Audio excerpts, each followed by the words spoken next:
Hello भाइयों, welcome to AS novel verse. यहाँ आपको मिलेगी original and high quality audio books जहाँ इमेजिनेशन, इमोशन और थ्रिल एक साथ आता है। 18+ audio book collection, all harem system stories, वैसे eternal bond system, dual cultivation system सब अपलोडेड है टेलीग्राम चैनल पर सिर्फ 99 रुपीज़ मंथली में। लिंक डिस्क्रिप्शन बॉक्स में है और पिन कमेंट में भी दिया है। अगर आपको इंटेंस, रोमांटिक और सिस्टम बेस्ड स्टोरीज पसंद है तो हमारे YouTube channel AS novel verse को सब्सक्राइब करो और पिन कमेंट को राइट शिफ्ट करके हाइप बढ़ाओ। चलो कहानी शुरू करते हैं। रिया भी दौड़कर आए और कार की अगली पैसेंजर सीट पर चढ़ गई। रिया के ठीक पीछे वह पत्थर जैसी ठंडी खूबसूरती वाली महिला बॉडीगार्ड थी जो आगे वाली मर्सिडीज में सवार हुई थी। कारें तेज रफ्तार से आवासीय क्षेत्र की गहराई में जाने लगीं। मुझे बचाने के लिए शुक्रिया। अमन ने पूजा को तहे दिल से धन्यवाद दिया। अगर वह न होती तो उसे बचने का मौका नहीं मिलता। भले ही वह मार्शल आर्ट्स में अच्छी तरह प्रशिक्षित था, लेकिन इतने सारे बंदूकधारी हमलावरों का सामना करने और जीवित रहने की संभावना लगभग शून्य थी। उस कमीने के पीछे जरूर किसी का हाथ होगा, तभी उसमें बंदूक निकालने की हिम्मत आए। शायद उस काले कपड़ों वाले आदमी के पास भी बंदूक थी। अगर उसका सामना किसी एक बंदूकधारी से होता तो शायद वह गोलियों से बच निकलता, लेकिन यहाँ मामला वैसा नहीं था। और जब चारों तरफ गोलियां चल रही हों तो केवल एक पागल ही कह सकता है कि वह उनसे बच सकता है। शुक्र है कि पूजा उससे बचाने आ गई। अगर नहीं आती तो पूरी संभावना थी कि वह वहीं ढेर हो जाता। कोई बात नहीं, पूजा अभी भी अपना शांत संयम बनाए हुए थी और अमन की मानसिक स्थिति की जांच करने के लिए मुड़ी। अगली पैसेंजर सीट पर रिया बैठी थी जो बिल्कुल खामोश थी। उनकी कार आखिरकार शर्मा परिवार के विला के सामने रुकी। ड्राइवर कार से बाहर निकला और पूजा के लिए दरवाजा खोला। हालांकि पूजा कार से बाहर नहीं निकली, इसके बजाय उसने आदमी को कार का दरवाजा बंद करने का इशारा किया। रिया भागने ही वाली थी कि पूजा ने उसे आवाज दी, तुम्हारा बॉडीगार्ड कहाँ है? पूजा ने ठंडे स्वर में पूछा। मैंने उसे भगा दिया, रिया ने फुसफुसाते हुए कहा। ये काफी अच्छा है ना? तो मुझे डरने की क्या जरूरत है? जैसे जैसे उसका वाक्य खत्म हुआ, उसकी आवाज तेज होती गई, जो उसके बढ़ते आत्मविश्वास को दर्शा रही थी। क्या हुआ था? पूजा ने बिना किसी भाव के पूछा। वह मुझे परेशान कर रहा था जब ली डोंगजुन ने हमें देखा और उनके बीच लड़ाई हो गई, रिया ने समझाया। दरवाजा खोलकर वह पीछे मुड़ी। दीदी, आप दोनों अच्छे से बात कर लो। मैं आप लोगों को और परेशान नहीं करना चाहती। आज की भागदौड़ के बाद मैं पसीने से तरबतर हूँ। मुझे कपड़े बदलने हैं और नहाना है, तो मुझे माफ करें। पूजा की रुकने की आवाज को अनसुना करते हुए वह दूर भाग गई।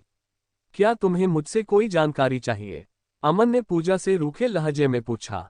उसे इस लड़की का जबरदस्ती कूल बनने का नाटक देखना अच्छा नहीं लग रहा था। उसे वह किसी बड़ी हस्ती के बजाय एक छोटी मछली की तरह लग रही थी जो ऐसे नाटक कर रही थी जैसे पूरा शहर उसका हो। क्या बात करने से वह मर जाएगी? अगर तुम बताना चाहो तो। अमन की ओर देखते हुए पूजा के चेहरे के भाव थोड़े नर्म हुए। चूंकि अमन के पास दिन के बाकी समय के लिए कुछ और करने को नहीं था, इसलिए उसने वहां पहुंचने से पहले जो कुछ भी हुआ था उसे समझाना शुरू कर दिया।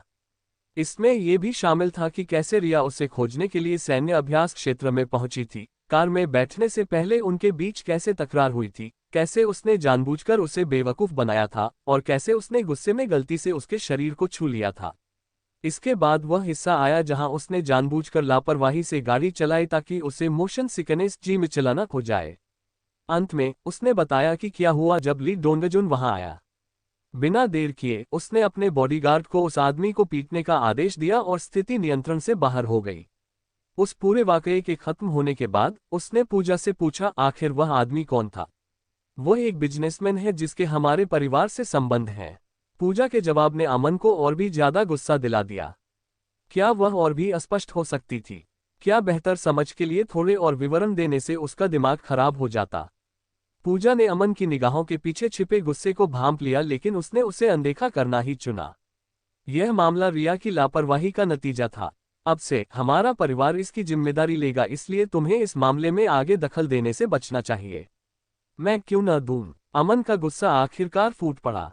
उसने गुस्से भरी निगाहों से पूजा के बेरुखी भरे चेहरे की ओर देखा। मुझ पर अचानक इतने सारे लोगों ने हमला किया और उन्होंने लगभग मेरा भेजा ही उड़ा दिया था। भगवान के लिए मैं मरने ही वाला था। तुम्हारा क्या मतलब है कि तुम्हें इसमें दखल नहीं देना चाहिए? मैं भला इसके बारे में चिंतित क्यों न हूं? पूजा के होठों के कोने थोड़े से मुड़े। फिर उसने एक आह भरते हुए कहा, तुम क्या चाहते हो? उसके जवाब ने अमन को हैरान कर दिया। वह अवाक रह गया। उसका दिल गुस्से से फटने को हो रहा था। वह तो बस रिया के साथ लंच करने गया था और इस प्रक्रिया में उसकी जान जाते जाते बची थी। वह कमीनी, वह इसे जैसे भी देखे किसी का एक दूसरे से टकराते ही घूंसे चलाना सही नहीं ठहराया जा सकता था, और इतने सारे बंदूकधारी गुंडों को बुलाकर उसे पिटवाना तो दूर की बात थी। हालांकि वह अपनी जान बचाकर भागने में सफल रहा था और ली डोंगजुन को काफी बुरी तरह पीटा था, फिर भी वह इस बात को पचा नहीं पा रहा था कि अभी क्या हुआ था। उसके पूरे जीवन में कभी किसी ने उसका इतना अपमान नहीं किया था। ये पहली बार था। पूजा के बगल में बैठे होने के बावजूद अमन के मन में कड़वाहट बढ़ गई। अगर वह लड़की न होती तो वह पहले स्थान पर इस स्थिति में पड़ता ही नहीं। उसने उस कमबख्त रिया के बारे में सोचकर अपने दांत भींचे। उसने किया ही क्या था, उसके सीने को 2 बार छूने के अलावा, शायद 3 बार, और उसने कपड़े भी पहने हुए थे। यह कोई बड़ी बात नहीं होनी चाहिए थी। अगर थी भी तो वह उसे बार बार उसे छूने देने के लिए तैयार था, अगर उसे शांत करने के लिए यही जरूरी था। काफी देर तक अपने विचारों में खोए रहने के बाद अमन ने गुस्से में एक और सवाल किया, तो तुम इसे कैसे संभालने की योजना बना रही हो? जल्द ही ली डोंगजुन के पिता व्यक्तिगत रूप से यहाँ आएंगे। तुम तय कर सकते हो कि तुम उनसे माफी मांगना चाहते हो या कुछ मुआवजा लेना चाहते हो। जो भी हो, मैं इस प्रक्रिया में तुम्हारी सहायता करूंगी। पूजा फिर से अपने भावहीन रूप में लौट आए। या शायद तुम उसकी जान लेना चाहोगे? अमन इस महिला से पूरी तरह हार गया था। उसे वाकई समझ नहीं आ रहा था कि उसका आखिरी वाक्य सुनने के बाद क्या कहे। उसके शांत व्यवहार को देखकर वह समझ नहीं पा रहा था कि उसे क्या जवाब दे। उसने एक पल के लिए अपने दिमाग में सोचा और फिर दूसरा सवाल पूछा, तुमने अभी ऐसा क्यों कहा कि मैं तुम्हारा मंगेतर हूं? ताकि ली डोंगजुन और उसके पिता व्यक्तिगत रूप से यहां माफी मांगने आए। और अमन पूजा के जवाब से असंतुष्ट था। तुम पहले से ही हो, पूजा ने उत्तर दिया। उसने अमन की ओर देखा। अब से ये झूठ हर जगह फैल जाएगा और कई लोग इस पर विश्वास करेंगे। मुझे लगता है कि अगर यह सच बन जाए तो ये हम दोनों के लिए बहुत सारी परेशानियों को कम कर देगा। मैंने शादी से पीछे हटने का अनुरोध तुम्हारे दादाजी को पहले ही भेज दिया है। ये काम नहीं करेगा। इसे तुम्हें बचाने के बदले में एक कर्ज के रूप में समझो। पूजा के होठों पर एक गहरी मुस्कान आई। या शायद तुम मेरे लिए इतना सब करने के बाद भी मेरी मदद करने को तैयार नहीं हो। मैं भला तुम्हारी मदद क्यों करना चाहूंगा? अमन ने अपना सिर हिलाया। इसके अलावा मुझे समझ नहीं आ रहा कि तुम्हारा मतलब क्या है। अगर ये लड़की बेरुखी का मुखौटा उतार दे तो इसमें कोई शक नहीं कि वह काफी सुंदर दिखेगी। उसका दिमाग बस यह नहीं समझ पा रहा था कि वह रोबोट की तरह अभिनय करने के पीछे इतनी पागल क्यों है। क्या किसी खराब प्लास्टिक सर्जरी के कारण उसका चेहरा पत्थर जैसा हो गया था? उसने पूजा की आंखों में झांकने की कोशिश की। कितना शानदार चेहरा है। किसने कहा कि वह एक रोबोट थी? मेरे आसपास बहुत सारे मर्द हैं और मैं उस तथ्य से परेशान हूं। पूजा ने फिर लापरवाही से कहा, और ये ली डोंगजुन उनमें से एक है। ओह, अब मैं समझा। तुम चाहती हो कि मैं तुम्हारी ढाल बनूं। अमन को आखिरकार बात समझ आ गई। पूजा ने इसे नकारने की कोई कोशिश नहीं की। उसने चुपचाप उसकी ओर देखा। तुम्हें मुझे अपनी ढाल के रूप में इस्तेमाल करने का क्या हक है? सिर्फ इसलिए क्योंकि तुमने अभी मेरी जान बचाई। तुम्हें याद रखना चाहिए कि अगर तुम्हारी वह बिगड़ैल बहन नहीं होती तो ये सब होता ही नहीं। पूजा द्वारा घूरे जाने पर अमन का चेहरा और भी संकोच से भर गया। दूसरी ओर पूजा ने उसे देखकर मुस्कान बिखेरी। बिल्कुल, तुम सबको बता सकते हो कि तुम यहाँ मुझसे शादी करने का वादा तोड़ने आए थे। तुम्हारे सपनों में। अमन ने पूजा और उसकी सुंदर गोल आंखों की ओर देखते हुए कहा। उद्धरण चिन्ह अल्पविराम उद्धरण चिन्ह। पूजा एक पल के लिए ठिठक गई। उसे समझ नहीं आया कि अमन का उससे क्या मतलब था। बिना एक भी शब्द बोले पूजा ने अपनी कार का शीशा नीचे किया और एक महिला की ओर सिर हिलाया जो दिखने में उसी की तरह सुंदर थी और जिसके चेहरे पर भी वही पत्थर जैसे ठंडे भाव थे। उस महिला ने कार का दरवाजा खोला, जिसके बाद पूजा आखिरकार कार से बाहर निकली। नाराज होने के बावजूद अमन के पास वैसा ही करने के अलावा कोई और विकल्प नहीं था। जमीन पर कदम रखते ही उसने जिस पहले व्यक्ति को देखा वह था जिन गुओक्यांग, वह बटलर जिससे वह पहली बार वहां आने पर मिला था। जब उन्होंने आखिरकार वाहन से बाहर निकलने का फैसला किया तो बटलर उन दोनों का अभिवादन करने के लिए आगे बढ़ रहा था। स्वागत है युवा मास्टर अमन। कृपया अंदर आएं। जिन गुओकियांग ने मुस्कान के साथ झुककर अभिवादन किया। मुझे राहत मिली कि आप ठीक हैं। रिया ने आपको जो परेशानियां दी हैं उसके लिए मैं उसकी ओर से माफी मांगता हूं। जैसा कि आप जानते हैं वह काफी चंचल है। अमन के साथ औपचारिकताएं पूरी करने के बाद बटलर पूजा की ओर मुड़ा और उसका स्वागत किया। घर में आपका स्वागत है मिस। मालिक अंदर इंतजार कर रहे हैं। पूजा ने उसे सिर हिलाकर इशारा किया और फिर शालीनता से सामने के दरवाजे की ओर बढ़ गई। उसके पीछे वही भावहीन महिला चल रही थी जो पहले दिखी थी।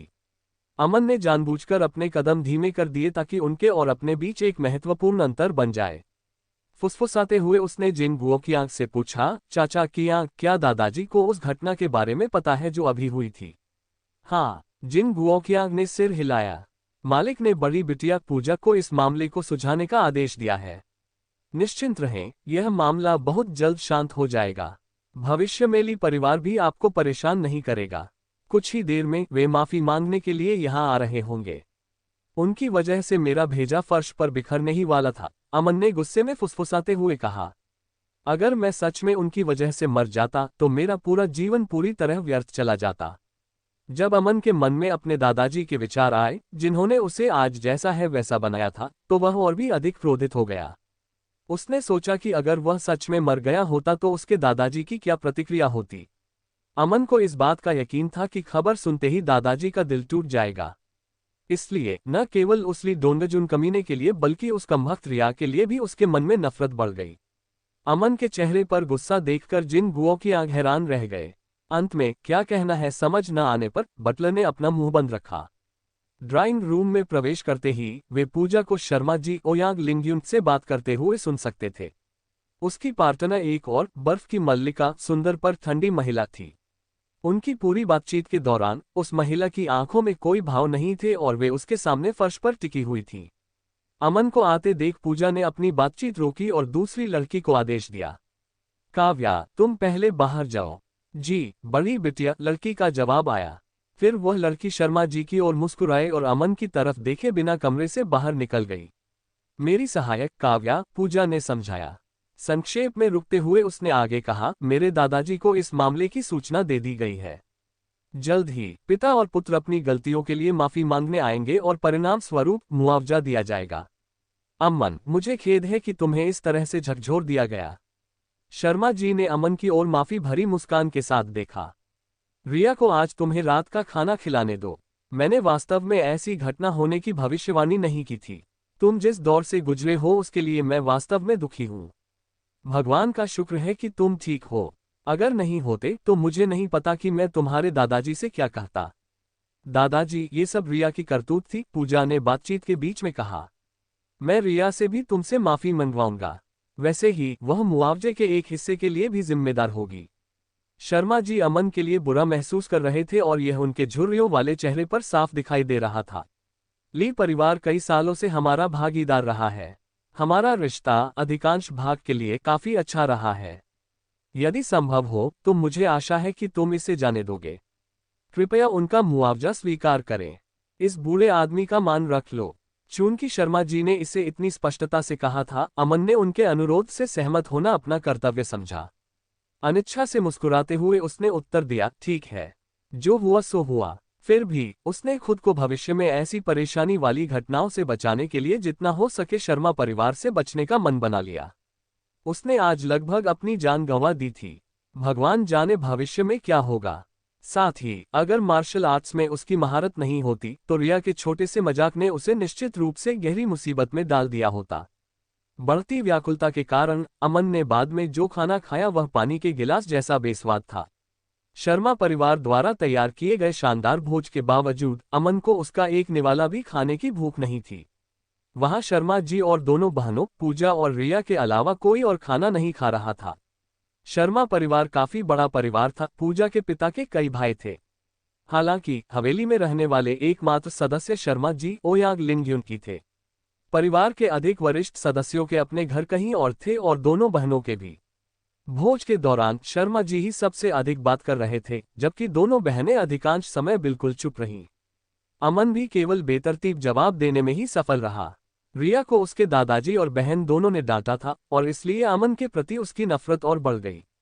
पूरे भोजन के दौरान उसने चिड़चिड़ा चेहरा बनाए रखा और अपने शिकार अमन की ओर देखे बिना केवल अपना मुंह खाने से भरने की परवाह की। पूजा भी किसी भी तरह से बातूनी नहीं थी। वह शायद ही कभी दूसरों के साथ बातचीत शुरू करती थी, यहाँ तक कि करीबी दोस्तों के साथ भी। इस प्रकार उस रात का उनका खाना अजीब सन्नाटे में खाया गया। खाना खत्म करने के बाद अमन ने शर्मा जी के और रुकने के प्रस्ताव को ठुकरा दिया और जोर देकर कहा कि अब उसके जाने का समय हो गया है। शर्मा जी चाहते थे कि वह ली डोंगजुन और उसके पिता के आने पर होने वाले मुआवजे पर चर्चा करने के लिए थोड़ी देर और रुके।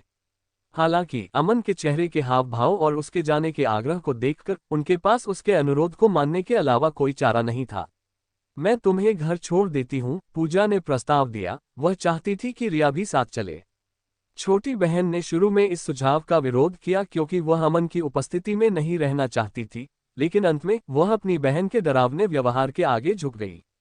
हालांकि इस बहाने का इस्तेमाल करते हुए कि वह उस निजी बातचीत में बाधा नहीं डालना चाहती जो उसे यकीन था कि अमन और उसकी बहन के बीच होगी, वह दूसरी कार में बैठ गई। उनकी कार के बोनट पर रोल्स रॉयस का प्रसिद्ध डबल स्टैक्ड आर्क प्रतीक था। कार में अमन, पूजा और ड्राइवर के अलावा कोई और नहीं था। क्या तुम अभी भी आज की घटना के बारे में सोच रहे हो?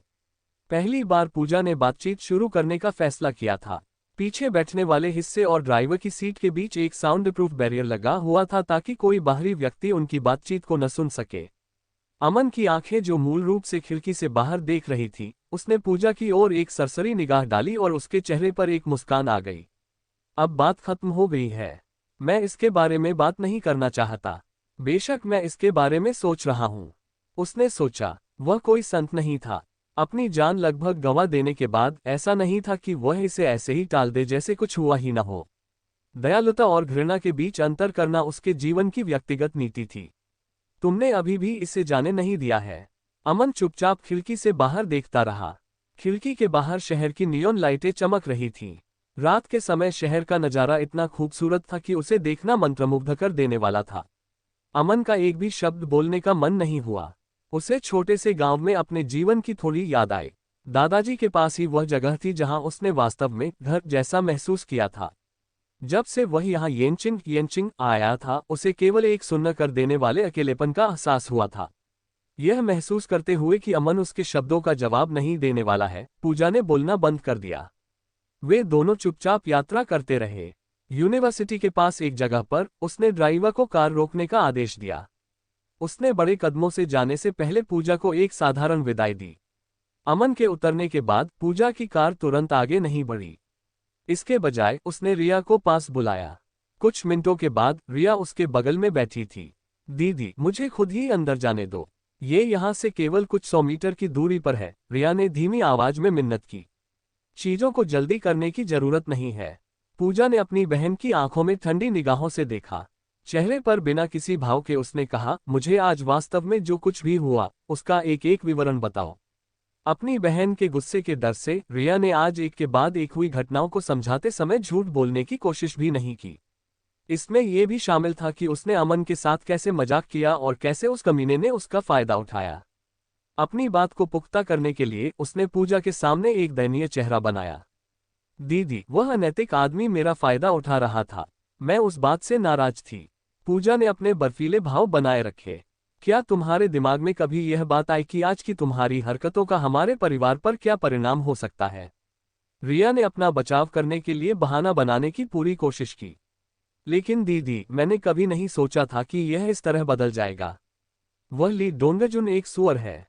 किसने सोचा था कि वह अचानक बंदूक निकाल लेगा?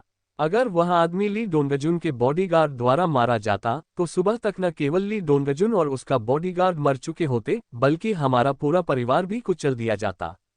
पूजा की बातों ने उसकी बहन को डर से उछाल दिया। उसने आगे कुछ न कहना ही बेहतर समझा। मुझे लगता है कि मुझे तुम्हारे लिए कुछ चीजें साफ कर देनी चाहिए। क्या चीजें? रिया ने उत्सुकता से पूछा। अमन की असली पहचान। रिया की आंखें दिलचस्पी से चमक उठीं। अपनी बहन का हाथ खींचते हुए उसने आग्रह किया, दीदी जल्दी करो, मुझे इसके बारे में बताओ। आखिर इस बदबूदार कीड़े का बैकग्राउंड क्या है? 20 साल पहले यहाँ येनचिंग में कुछ ऐसा हुआ था जिसने सत्ताधारी वर्ग के हर सदस्य को झकझोर कर रख दिया था। पूजा ने अपनी कहानी शुरू की। उस समय येनचिंग की सबसे सुंदर महिला लिंग रुनान की सगाई कथित तौर पर यंग परिवार के यंग युनफेंग से हुई थी। उनकी निर्धारित शादी में बहुत समय नहीं बचा था। उस साल की सर्दियों के दौरान लिंग परिवार के बुजुर्ग इतने गंभीर रूप से बीमार थे कि वे लगभग मर ही चुके थे। बिल्कुल सही समय पर रमेश नाम के एक प्रसिद्ध डॉक्टर ने उनकी जान बचाई। बुजुर्ग की बीमारी की देखभाल के दौरान उनका बेटा लुओ जुशिंग हमेशा उनके साथ रहता था। लुओ शुशिंग और लिंग रुनान को एक दूसरे के करीब आने में देर नहीं लगी। कुछ समय बाद लिंग रुनान को पता चला कि वह गर्भवती है। चाहे किसी ने उसे कितना भी समझाया, वह यंग युनफेंग के साथ अपनी शादी को अंतिम रूप न देने के अपने फैसले पर अडिग रही। मौका पाकर वह लुओ शुशिंग के साथ भाग गई। ये खबर जल्द ही फैल गई और खुद को भारी अपमानित महसूस करते हुए छोड़े गए दूल्हे ने अपने गुर्गों के साथ मिलकर अपनी मंगेतर की देशव्यापी तलाश शुरू कर दी। पूजा ने अपनी कहानी रोकी। वह कहानी के सबसे महत्वपूर्ण मोड़ पर रुक गई थी, जिसने अब उत्साहित रिया को आगे बताने के लिए विनती करने पर मजबूर कर दिया। आगे बताओ दीदी। अंत में तलाश के बीच में ही यंग युनफेंग की मृत्यु हो गई। लुओ शुशिंग को कथित तौर पर पश्चिम के उच्च क्षेत्रों हाईलैंड्स में भेज दिया गया था और उसी समय लिंग रुनान ने एक बेटे को जन्म दिया, जिसका नाम उसने अमन रखा। उसके जन्म के लगभग 3 महीने बाद ही उसके दादा उसे उत्तर पश्चिम नॉर्थ वेस्ट ले गए, जहां वह बुजुर्ग की देखरेख में बड़ा हुआ। हाँ, तो यह उसकी कहानी है। कहानी सुनकर रिया का मुंह खुला का खुला रह गया। अगर ऐसा है तो क्या वह लड़का काफी दयनीय नहीं है? अपने माता पिता को देखे बिना बड़ा होना। पूजा ने चुपचाप अपना सिर हिलाया। फिर वह येनचिंग यूनिवर्सिटी में कैसे आ पाया? उलझन में डूबी रिया ने पूछा। मुझे लगता है कि यह उसकी कड़ी मेहनत का नतीजा था। ओह अमन, उसके पिता का प्यार काफी जुनून भरा रहा होगा, है ना? पूजा ने एक अजीब सी मुस्कान दी। लिंग रुनान की वर्तमान स्थिति उसे बाकियों से अलग बनाती है। पूरा नॉर्डर्न ग्रुप उसके नियंत्रण में है और वही एकमात्र कारण है कि उसका परिवार आज तक प्रासंगिक बना हुआ है। लेकिन उसने अपने बेटे को पहले येनचिंग आने की अनुमति क्यों नहीं दी? अपने परिवार के साथ फिर से जुड़ने के लिए? उलझन में पड़ी रिया ने पूछा। यंग परिवार ने उसे ऐसा करने से रोकने के लिए दबाव डाला होगा। लेकिन लिंग परिवार तो यंग परिवार से कहीं अधिक शक्तिशाली है। वे एक छोटे दुश्मन के आगे क्यों झुक रहे हैं? रिया समझती थी कि लिंग और यंग दोनों परिवार उच्च कुलीनों से संबंधित थे। दोनों परिवारों का प्रभाव चरम पर था और यह कुछ ऐसा था जिसकी बराबरी शर्मा परिवार भी नहीं कर सकता था। भले ही वे आर्थिक रूप से शर्मा परिवार से कम शक्तिशाली थे, लेकिन उन्हें कम करके नहीं आंका जा सकता था। सभी पहलुओं में लिंग परिवार यंग परिवार से मजबूत था। लिंग रुनान के दादा लिंग जिनहुआ राष्ट्र के एक प्रमुख नेता हुआ करते थे और उनके पिता लिंग मिंगरुई वर्तमान में देश के सबसे प्रभावशाली व्यक्तियों में से एक थे। इसके अलावा उनके परिवार के कई सदस्य सरकार के महत्वपूर्ण विभागों में उच्च पदों पर थे। ये कहना गलत नहीं होगा कि लिंग परिवार से अधिक शक्तिशाली कोई दूसरा परिवार नहीं था। तो वे यंग परिवार से इतना क्यों डरते थे? उन्होंने झुकना क्यों चुना? निश्चित रूप से इसका कोई ऐसा कारण होगा जिसे हम नहीं जानते, पूजा ने उत्तर दिया। फिर उसने जोड़ा, सच कहूं तो दादाजी ने मुझे ये कहानी 2 दिन पहले ही सुनाई है। हाँ, तो आपको भी इसके बारे में अभी बताया गया है? रिया चकित थी। पूजा चुप रही और अपनी बहन की कार से बाहर निकलने का इंतजार करने लगी। हालांकि रिया वाहन से बाहर नहीं निकली। उसकी आंखें इधर उधर घूमने लगी क्योंकि वह अपने दिमाग में कुछ खोज रही थी जब वह अचानक कहीं से उभर कर आया। उत्सुक होकर उसने अपनी बहन से एक और सवाल पूछा। मुझे बताओ दीदी, अगर अमन और नेहा एक दूसरे से टकरा जाएं, तो क्या वे जानी दुश्मन बन जाएंगे? नेहा भी यहीं पढ़ रही है, पता है ना? ही। हालांकि पूजा के होंठ नहीं हिले, लेकिन उसकी प्रतिक्रिया में उसका दिल थोड़ा सा धड़क उठा। नेहा एक साधारण लड़की के अलावा और कुछ नहीं है और फिर भी वह हमेशा सर्वज्ञानी मिस नो इट ऑल की तरह व्यवहार करती है। मैं कहती हूँ वह आपसे मीलों पीछे है और लुक्स के मामले में तो मेरी तुलना में भी कुछ नहीं है।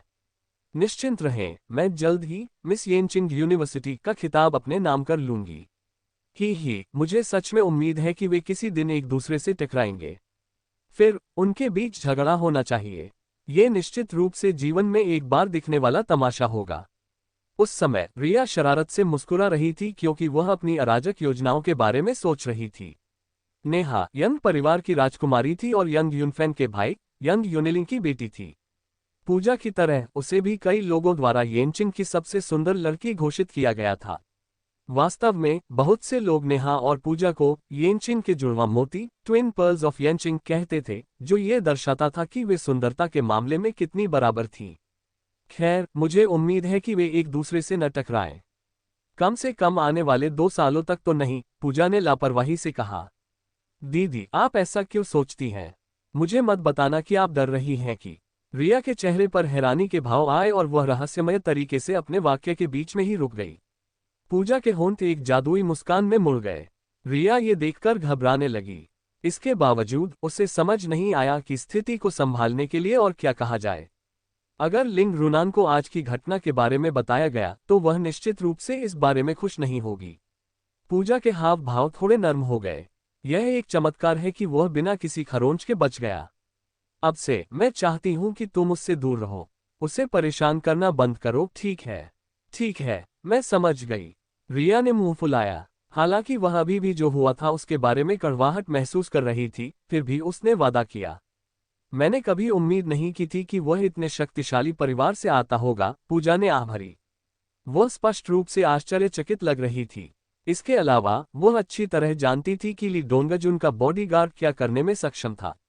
भले ही वह मार्शल आर्ट्स का उस्ताद नहीं था, लेकिन वह फिर भी लड़ाई में 3 या 4 पूर्ण विकसित पुरुषों को गिराने में सक्षम था। अकेले ही अपने हमलावरों का मुकाबला करने और इस प्रक्रिया में ली डोंगजुन को गंभीर रूप से घायल करने में सक्षम होने के कारण यह आदमी अमन निश्चित रूप से काफी अच्छा योद्धा होगा। अप्रत्याशित रूप से उसकी रुचि इस सीधे सादे दिखने वाले छोटे लड़के में थोड़ी बढ़ गई। शहर की रात को रोशन करने वाली रोशनी का एक बड़ा हिस्सा नॉर्डर्न ग्रुप के मुख्यालय के उन कार्यालयों से आता था जो सेकंड रिंग रोड पर स्थित थे। महीने के अंत में नॉर्डर्न ग्रुप यूरोप में आयोजित होने वाली एक महत्वपूर्ण प्रदर्शनी में भाग लेने वाला था। कंपनी के उच्च अधिकारियों को अपने यूरोपीय समकक्षों के साथ नई साझेदारी बनाने की बड़ी उम्मीदें थीं और इसी कारण कई वरिष्ठ नेता इस कार्यक्रम की तैयारियों की निगरानी के लिए ओवरटाइम काम कर रहे थे। 52वीं मंजिल 52nd फ्लोर पर नीले रंग का ऑफिस सूट पहने एक सुंदर महिला, जिसने बड़े और काले फ्रेम वाले चश्मे के साथ अपना लुक पूरा किया था, उसने बिना निशान वाले दरवाजे पर हल्के से दस्तक दी। अंदर आ जाओ। नीले सूट वाली महिला अपनी मालकिन का आदेश सुनकर कमरे में दाखिल हुई। वह तेजी से चौड़ी मेज के एक तरफ गई और थोड़ा झुक गई। घबराहट भरे लहजे में उसने मेज के पीछे बैठी उस महिला से कहा, जो एक दस्तावेज को स्कैन कर रही थी, मैम, आज दिन में छोटे मालिक के साथ कुछ हुआ है। क्या बात है? मेज के पीछे बैठी महिला ने अपनी भौहें चढ़ाते हुए पूछा। सवाल पूछते ही उसकी धड़कनें तेज हो गईं। साथ ही उसका शुरुआती शांत और संयमित व्यवहार पलक झपकते ही गायब हो गया। वह बेहद खूबसूरत थी। जिस तरह से उसकी भौहें हिलती थीं, उसने निश्चित रूप से अपने जीवन में कई पुरुषों को अपना दीवाना बनाया होगा। छोटे मालिक और ईस्ट यूनियन इंटरनेशनल के बेटे ली डोंगजुन के बीच झड़प हो गई थी। जाहिर तौर पर ली डोंगजुन ने अपनी बंदूक से गोली चलाई। मेज के पीछे बैठी महिला अपनी बात पूरी करने से पहले ही अपनी सीट से उछल पड़ी। क्या यह पहली बार था जब चश्मे वाली महिला ने उसे अपना आपा खोते हुए देखा था? अनजाने में वह डर के मारे पीछे हट गई, लेकिन सौभाग्य से वह घबराई हुई महिला को शांत करने के लिए तुरंत आगे की बात कह पाए। छोटे मालिक सुरक्षित और स्वस्थ हैं। उन्होंने ली डोंगजुन और उसके 9 बॉडीगार्ड्स को पीटने में भी कामयाबी हासिल की। मेरी जानकारी के अनुसार ली डोंगजुन की गोली छोटे मालिक को नहीं लगी।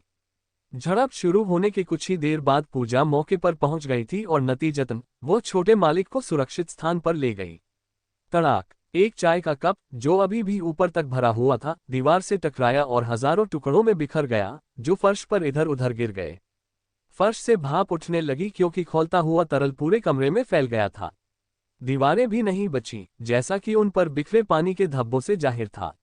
वो आखिर हुआ क्या था? वह सुंदर महिला इतनी क्रोधित थी कि उसने अपनी निर्दोष सहायक को खून भरी आंखों से घूरा। वो को निस्संदेह अपने जीवन का सबसे बड़ा झटका लगा था। यह पहली बार था जब उसने अपनी बॉस को इतने कम समय में इतना गुस्सा होते देखा था। उसकी नसों में एड्रेनालाइन दौड़ रहा था और उसके पास शब्द नहीं थे। एक गहरी सांस लेते हुए उसने खुद को शांत करने के लिए मजबूर किया ताकि वह उस घटना के बारे में अपनी थोड़ी बहुत जानकारी के साथ सब कुछ समझा सके। मैम, छोटे मालिक वास्तव में बहुत कुशल थे। क्रोधित महिला ने वू को बीच में ही टोक दिया। अगर उसने एक भी गलती की होती या पूजा 1 सेकंड के लिए भी लेट हो जाती तो वह निश्चित रूप से ली डोंगजुन या उसके बॉडीगार्ड्स की गोली से मर जाता, है ना? ली डोंगजुन की हिम्मत कैसे हुई एक निहत्थे लड़के के खिलाफ बंदूक इस्तेमाल करने की। मैं उसे कभी भी बिना सजा के नहीं छोड़ूंगी। छपाक। उसकी मेज पर रखा कांच का कटोरा जिसमें जलीय पौधे और 2 छोटी मछलियां थीं, गुस्से में जमीन पर फेंक दिया गया, जिससे कांच के टुकड़े और पानी हर दिशा में फैल गए। कुछ पानी वू यू के पैरों पर भी जा गिरा। हालांकि वह अपनी जगह से बिल्कुल नहीं हिली और न ही उसके मुंह से आवाज निकली। उस युवा महिला का गुस्सा उस अनुमान से कहीं अधिक था जो वू यू ने खबर सुनाने से पहले लगाया था। वू यू डर से कांप रही थी क्योंकि उसने पहले कभी उस महिला को इस तरह प्रतिक्रिया करते नहीं देखा था। संकट के समय में भी वह हमेशा खुद को शांत रखना जानती थी। उसने सोचा था कि वह युवा महिला किसी पर्वत की तरह अटल और अपरिवर्तनीय है। वह युवा महिला बिना क्रोधित हुए भी डरावनी लगती थी। बस उसकी थोड़ी सी सिकुड़ी हुई भौहों को देखकर ही दूसरों की रीढ़ की हड्डी में सिहरन दौड़ जाती थी। अपने जीवन में उसने उसे कभी गुस्से में इतना पागल होते नहीं देखा था कि वह आज की तरह अपना विवेक खो दे। इतने सालों तक उसकी सहायक के रूप में काम करने के बाद भी ये वास्तव में उसके लिए पहली बार ऐसा डरावना अनुभव था। वू यू की अभी की भावनाओं को मानसिक रूप से टूटने की कगार पर के रूप में वर्णित करना गलत नहीं होगा। अगर उसकी जगह कोई और होता तो शायद वह इतना डर जाता कि उसके पैर कांपने लगते और वह गिर जाता। वू यू ने सावधानी से उस लाल चेहरे वाली महिला की ओर देखा। बेशक वह पूरे समय चुप रही। उसने अपने मन की बात बोलने की हिम्मत नहीं की, खासकर ऐसे समय में। अंत में वह केवल इतना ही कर सकी कि कांच के टुकड़ों को सावधानी से उठाया और कूड़ेदान में डाल दिया। फिर एक कपड़े का उपयोग करके उसने अपने नंगे हाथों से फर्श पर फैले सारा पानी सोख लिया। सफाई करने के बाद वह मेज के ठीक बगल में खड़ी हो गई और घबराहट के साथ अगले आदेशों का इंतजार करने लगी। इस पूरी घटना का कारण क्या था? उस महिला की आवाज पहले से बहुत शांत थी, लेकिन उसका स्वर अब ठंडा और शत्रुतापूर्ण लग रहा था। ऐसा लगता है कि यह रिया से संबंधित है, वू यू ने संक्षेप में उत्तर दिया। कथित तौर पर रिया को अतीत में छोटे मालिक द्वारा बार बार परेशान किया गया था।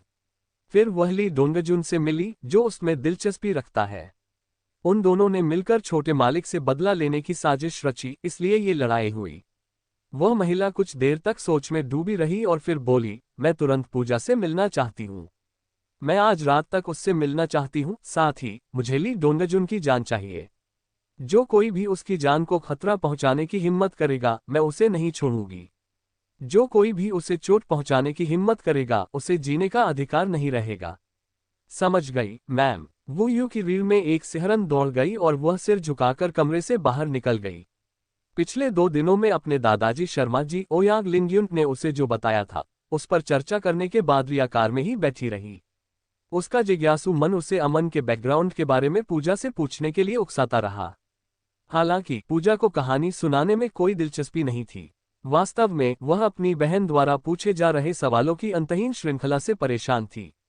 पत्थर जैसे ठंडे चेहरे के साथ उसने अपनी छोटी बहन को कार से बाहर निकलने और स्कूल लौटने की याद दिलाई। मैं आपसे नफरत करती हूँ दीदी। रिया ने मुंह फुलाया। उस बदमाश के बारे में मुझे और बताने में क्या बुराई है? याद रखो मैंने क्या कहा था।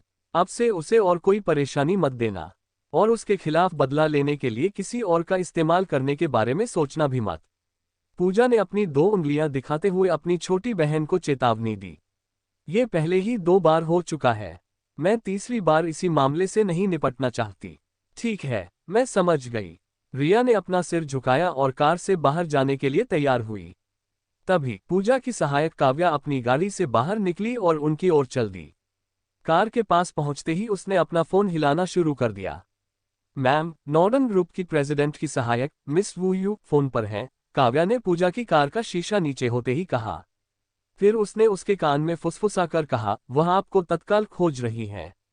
जैसे ही पूजा के दिमाग ने उन शब्दों को समझा, उसके चेहरे के भाव बदल गए। बिना कुछ बोले उसने काव्या के हाथ से फोन ले लिया। एक औपचारिक हेलो के बाद ईयरपीस से एक महिला की भावनाहीन आवाज आए। क्या मैं पूजा जी से बात कर रही हूँ? हाँ, मैं बोल रही हूँ। मैं वू यू हूँ, नॉर्डन ग्रुप की प्रेसिडेंट की सहायक। हमारी प्रेसिडेंट आपके साथ एक मीटिंग तय करना चाहती हैं, अधिमानतः आज रात तक। पूजा ने जवाब देने से पहले एक पल के लिए विचार किया। ठीक है। सहायक द्वारा मिलने के स्थान की जानकारी देने के बाद उन्होंने फोन रख दिया। पूजा ने रिया की ओर एक तीखी निगाह डाली और बेहद गुस्से भरे लहजे में कहा, प्लान में बदलाव है। तुम मेरे साथ लिंग रुनान से मिलने चलोगी। वह उसे कैसे पता चला? अपने जीवन में पहली बार रिया को समझ आया कि डर कैसा महसूस होता है। उसने कांपती आवाज में पूछा, क्या मैं नहीं जा सकती? उस महिला ने आखिरकार अपना निर्णय सुनाने का फैसला कर लिया था। जाहिर है कि रिया डरी हुई थी। बिल्कुल भी नहीं। पूजा ने अपना सिर हिलाया। फिर इंटरकॉम बटन दबाकर उसने ड्राइवर को एक नया गंतव्य बताया। हमें चुयुआन होटल ले चलो। पूजा के आगे चलने के साथ दोनों बहनें चुयुआन होटल की 5वीं मंजिल पर स्थित कैफे में दाखिल हुईं। वहां उन्होंने सहज रूप से सबसे शानदार दिखने वाले प्राइवेट रूम की तलाश की, जिसके अंदर एक महिला बेहद शालीन अंदाज में अपनी कॉफी पी रही थी। एक पल में पूजा ने पहचान लिया कि वह सुंदर महिला कौन थी। कभी येनचिन का सबसे खूबसूरत फूल कही जाने वाली वह कोई और नहीं बल्कि नॉर्डर्न ग्रुप की सर्वैसवा लिंग रुनान थी। उनके बगल में एक और महिला खड़ी थी। मोटे फ्रेम वाले चश्मे के पीछे उसकी आंखें पूरी तरह से भावनाओं से रहित थीं। पूजा ने उसे भी पहचान लिया। उसका नाम वू यू है, जो लिंग रुनान की सबसे भरोसेमंद सहायक है। मुझे वास्तव में खेद है प्रेसिडेंट लिंग, पूजा ने आगे बढ़ते हुए कहा, आपको इंतजार कराने के लिए। भले ही लिंग रुनान एक मध्यम आयु वर्ग की महिला थी, लेकिन उनके चेहरे पर उम्र बढ़ने के कोई लक्षण मुश्किल से ही देखे जा सकते थे, जिसका मुख्य कारण उनका सख्त मेंटेनेंस रूटीन था। जहां पूजा को अपनी क्षमताओं के हर पहलू पर भरोसा था, वहीं न जाने क्यों लिंग रुनान के सामने वह खुद को थोड़ा सहमा हुआ महसूस कर रही थी। प्रेसिडेंट पूजा, आपको इस मीटिंग के लिए यहां बुलाने का कारण अच्छी तरह से पता होना चाहिए, लिंग रुनान ने रूखे लहजे में कहा। फिर उन्होंने अब कांप रही रिया को घूर कर देखा। मैं आज की घटना से बेहद गुस्से में हूं। जो कुछ भी हुआ उसके लिए मैं तहे दिल से माफी मांगती हूं। पूजा ने एक बार फिर माफी मांगी। उसने ये समझाना शुरू किया कि घटना क्यों हुई और उसके बाद क्या होने वाला था। मेरे दादाजी ने उन्हें अमन को रात के खाने पर आमंत्रित करने की योजना बनाई है और हम चाहते हैं कि वह हमारे स्वास्थ्य की जांच करें। दादाजी रमेश को डर है कि मेरी बीमारी अभी पूरी तरह से खत्म नहीं हुई है। उन्होंने हमें सूचित किया है कि आने वाले 2 साल समस्या को जड़ से खत्म करने का सबसे अच्छा समय होंगे। इसलिए मेरे दादाजी उनकी सहायता का अनुरोध कर रहे हैं। लेकिन निश्चित रूप से यही एकमात्र कारण नहीं है। वह पुराने समय की खातिर भी उन्हें रात के खाने पर आमंत्रित करना चाहते थे। वह डिनर निश्चित रूप से रिया के खर्च पर होगा। पूजा अपनी बहन की ओर मुड़ी, जो इतनी डरी हुई थी कि उसकी आंखें फर्श पर टिकी हुई थीं। रिया और अमन की पहली मुलाकात के संबंध में जो हुआ वह दुर्भाग्यपूर्ण था। जब उसे विला वापस जाना था, तब उसकी टक्कर ली डोंगजुन और उसके बॉडीगार्ड से हो गई। ये जानते हुए कि ली डोंगजुन उसका और मेरा दोनों का पीछा कर रहा था, रिया ने उसकी भावनाओं का फायदा उठाकर उस आदमी को अमन के साथ लड़ाई के लिए उकसाया। यह एक दुर्लभ अवसर था जब पूजा एक बार में इतने शब्द बोली थी। आज का दिन वास्तव में असाधारण था। हालांकि लिंग रुनान उसे कोई रियायत देने की योजना नहीं बना रही थी। अभी भी रूखे स्वर में बात करते हुए उन्होंने कहा, तुम्हारे लिए ये कहना आसान है कि उनके बीच लड़ाई हो गई। तथ्य यह है कि इस घटना के दौरान मेरा लड़का बिल्कुल अकेला था। ली डोंगजुन द्वारा अपने गुर्गों को बुलाने के बाद भी बंदूक चलाने की बात पर मुझे बताओ, अगर उसके पास आत्मरक्षा का कौशल नहीं होता तो क्या वह अब तक मर नहीं चुका होता? ये कहते हुए लिंग रुनान की आंखें लाल हो गई थीं और उन्होंने अपने होंठ भींच लिए थे। मुझे वास्तव में खेद है। ये तीसरी बार था जब पूजा ने माफी मांगी थी। मेरे दादाजी ने ली परिवार के साथ इस मुद्दे को पहले ही सुलझा लिया है। वे अमन की जान खतरे में डालने के लिए माफी के रूप में मुआवजा देंगे। मुझे मुआवजा नहीं चाहिए, मुझे ली डोंगजुन की जान चाहिए। लिंग रुनान के चेहरे पर एक खूंखार भाव उभरा। मैं कभी भी किसी को अपने बेटे को अपमानित करने की अनुमति नहीं दूंगी। उस वाक्य ने रिया को लगभग डरा ही दिया। यहां तक कि पूजा के लिए भी अपने सदमे को छिपाना मुश्किल हो गया। प्रेसिडेंट लिंग, आखिरकार रिया, जो पूरे समय चुप थी, हकलाते हुए बोलने लगी। मैम, मैं इस मामले के लिए जिम्मेदार हूँ। मैं बस उससे बदला लेना चाहती थी और मुझे कभी उम्मीद नहीं थी कि स्थिति इतनी बुरी तरह नियंत्रण से बाहर हो जाएगी। अगर आप नाराज हैं तो कृपया अपना गुस्सा मुझ पर निकालें। मैं अपने कृत्यों के परिणाम भुगतने के लिए तैयार हूँ।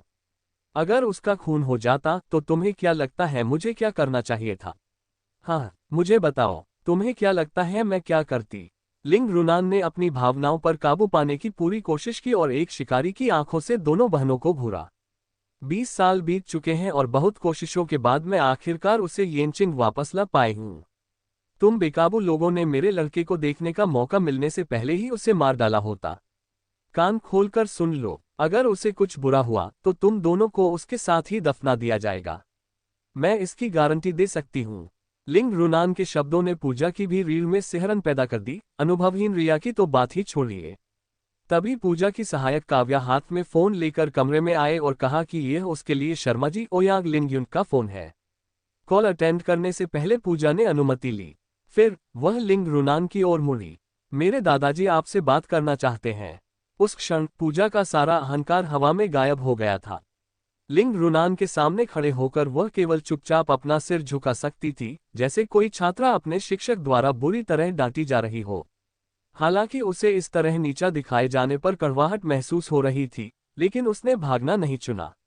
वास्तव में वह इस कुख्यात शेरनी का डटकर मुकाबला करने की योजना बना रही थी। वे दोनों शायद ही कभी एक दूसरे से बातचीत करती थीं, इसलिए वे शुरू से ही बहुत करीब नहीं थीं। जो कुछ गिनी चुनी बार उन्होंने एक दूसरे से बात की थी, वह हमेशा उनके बिजनेस प्लान जैसे आधिकारिक मामलों के बारे में ही थी। हालांकि अमन और उनके विवाह अनुबंध मैरिज कंट्रैक्ट के कारण पूजा अपने दिल में जानती थी कि लिंग रुनान एक ऐसी बाधा है जिसे उसे देर सवेर पार करना ही होगा। वह एक ऐसी महिला थी, साथ ही उसकी सीनियर भी, जिनके पास उसे दबाने और उसे उसकी जगह दिखाने की दुर्लभ क्षमता थी। लिंग रुनान ने उसके साथ चाहे कितना भी बुरा व्यवहार किया हो, उसे इसे सहना ही होगा और यदि संभव हो तो अपनी स्थिति को बेहतर बनाने का प्रयास करना होगा। लिंग रुनान ने पूजा का फोन लिया और बात शुरू करने से पहले एक कोने में चली गई। उनकी पूरी बातचीत के दौरान पूजा चुप रही। उसने अपनी बहन की ओर भी नहीं देखा, जो डर से कांप रही थी। शायद इसी वजह से रिया के दिल में डर और बढ़ गया। फिर भी उसमें अपनी बड़ी बहन से आश्वासन के शब्द मांगने के लिए मुंह खोलने की हिम्मत नहीं थी। 10 मिनट से अधिक समय बाद लिंग रुनान ने फोन रखा और पूजा को वापस कर दिया।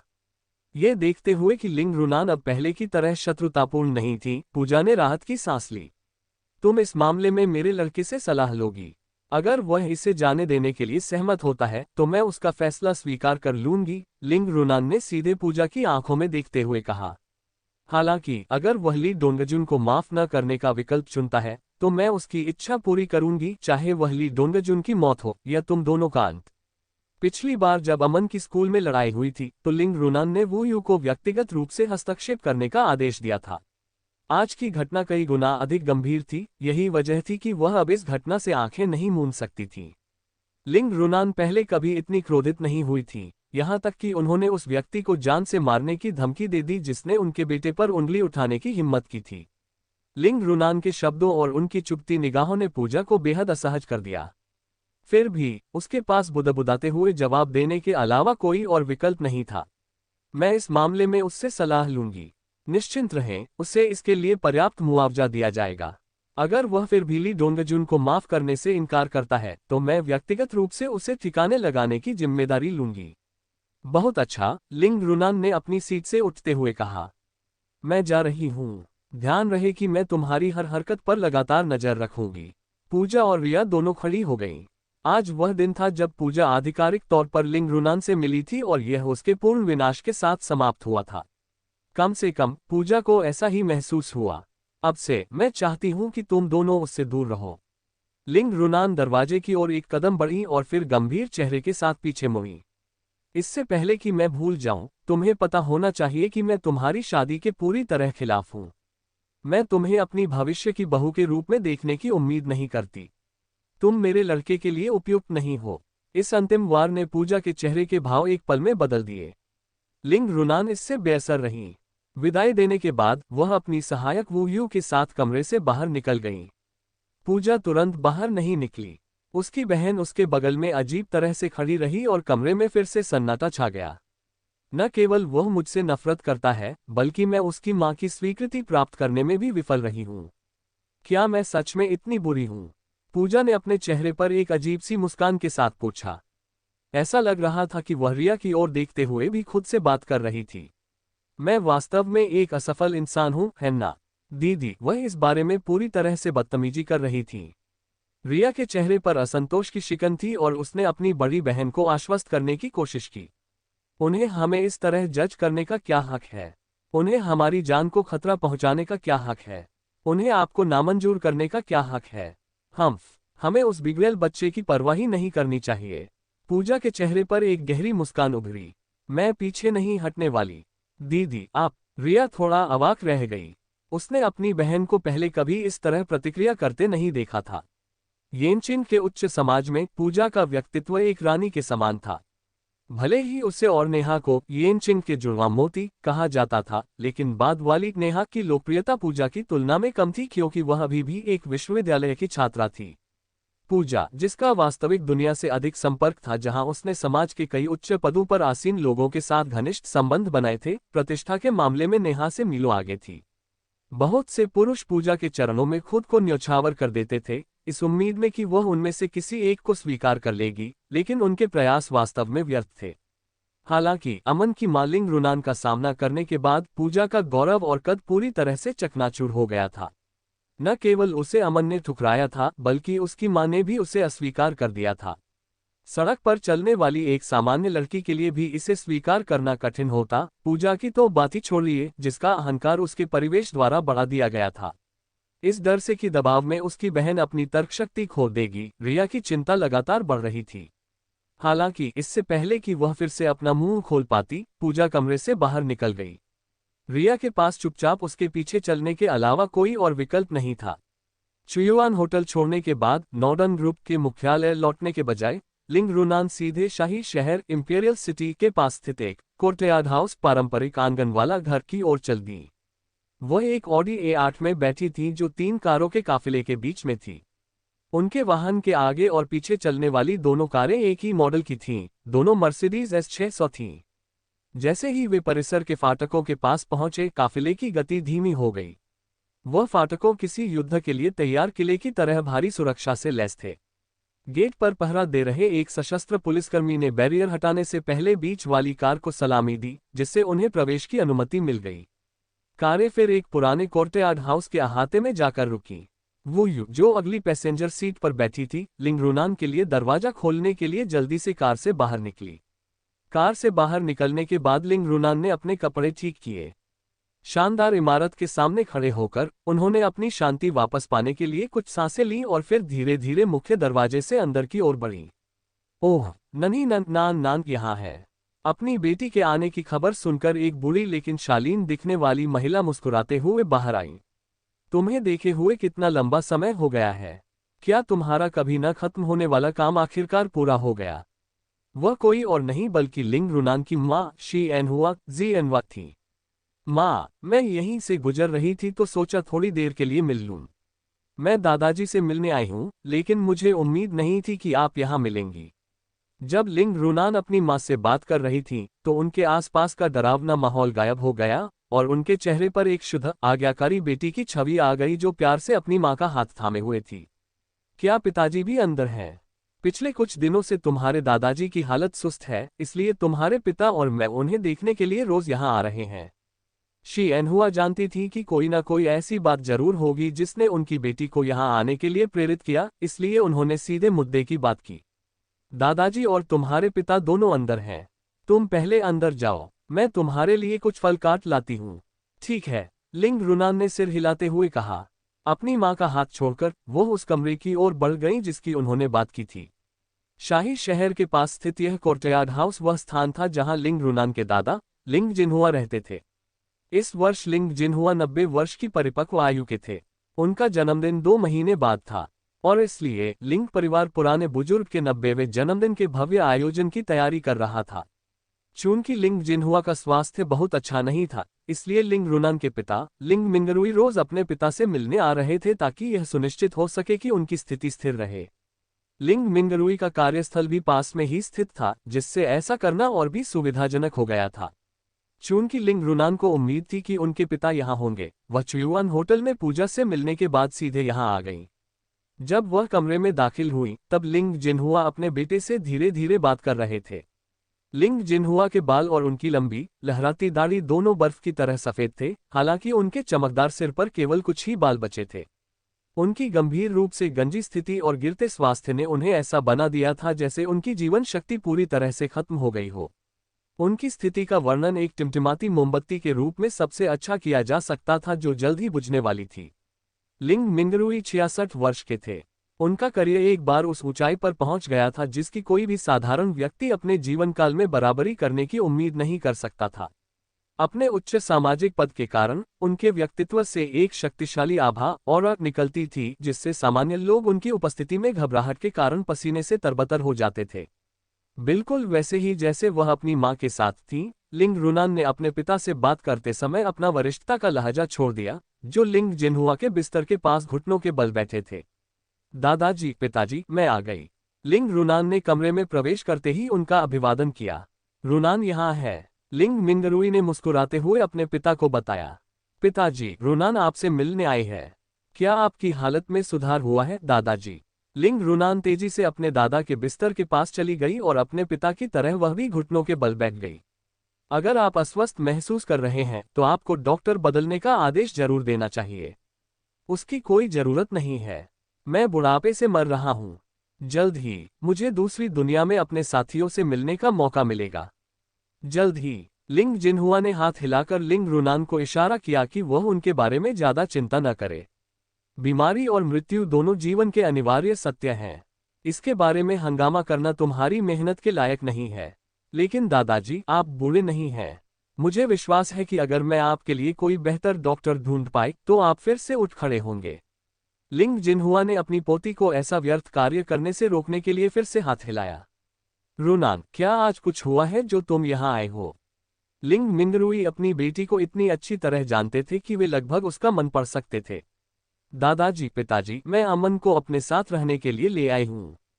अब जब उसके पिता ने विषय छेड़ ही दिया था तो लिंग रुनान ने अपने दांत भींचते हुए अपनी बात स्पष्ट की। हम पिछले 20 सालों से अलग रह रहे हैं। क्या हमारी सजा अभी भी पर्याप्त नहीं है? मैंने उसका चेहरा तक नहीं देखा है, तब से नहीं जब उसे केवल 3 महीने की उम्र में ले जाया गया था। आप जानते होंगे कि तब मैं कितनी टूट गई थी।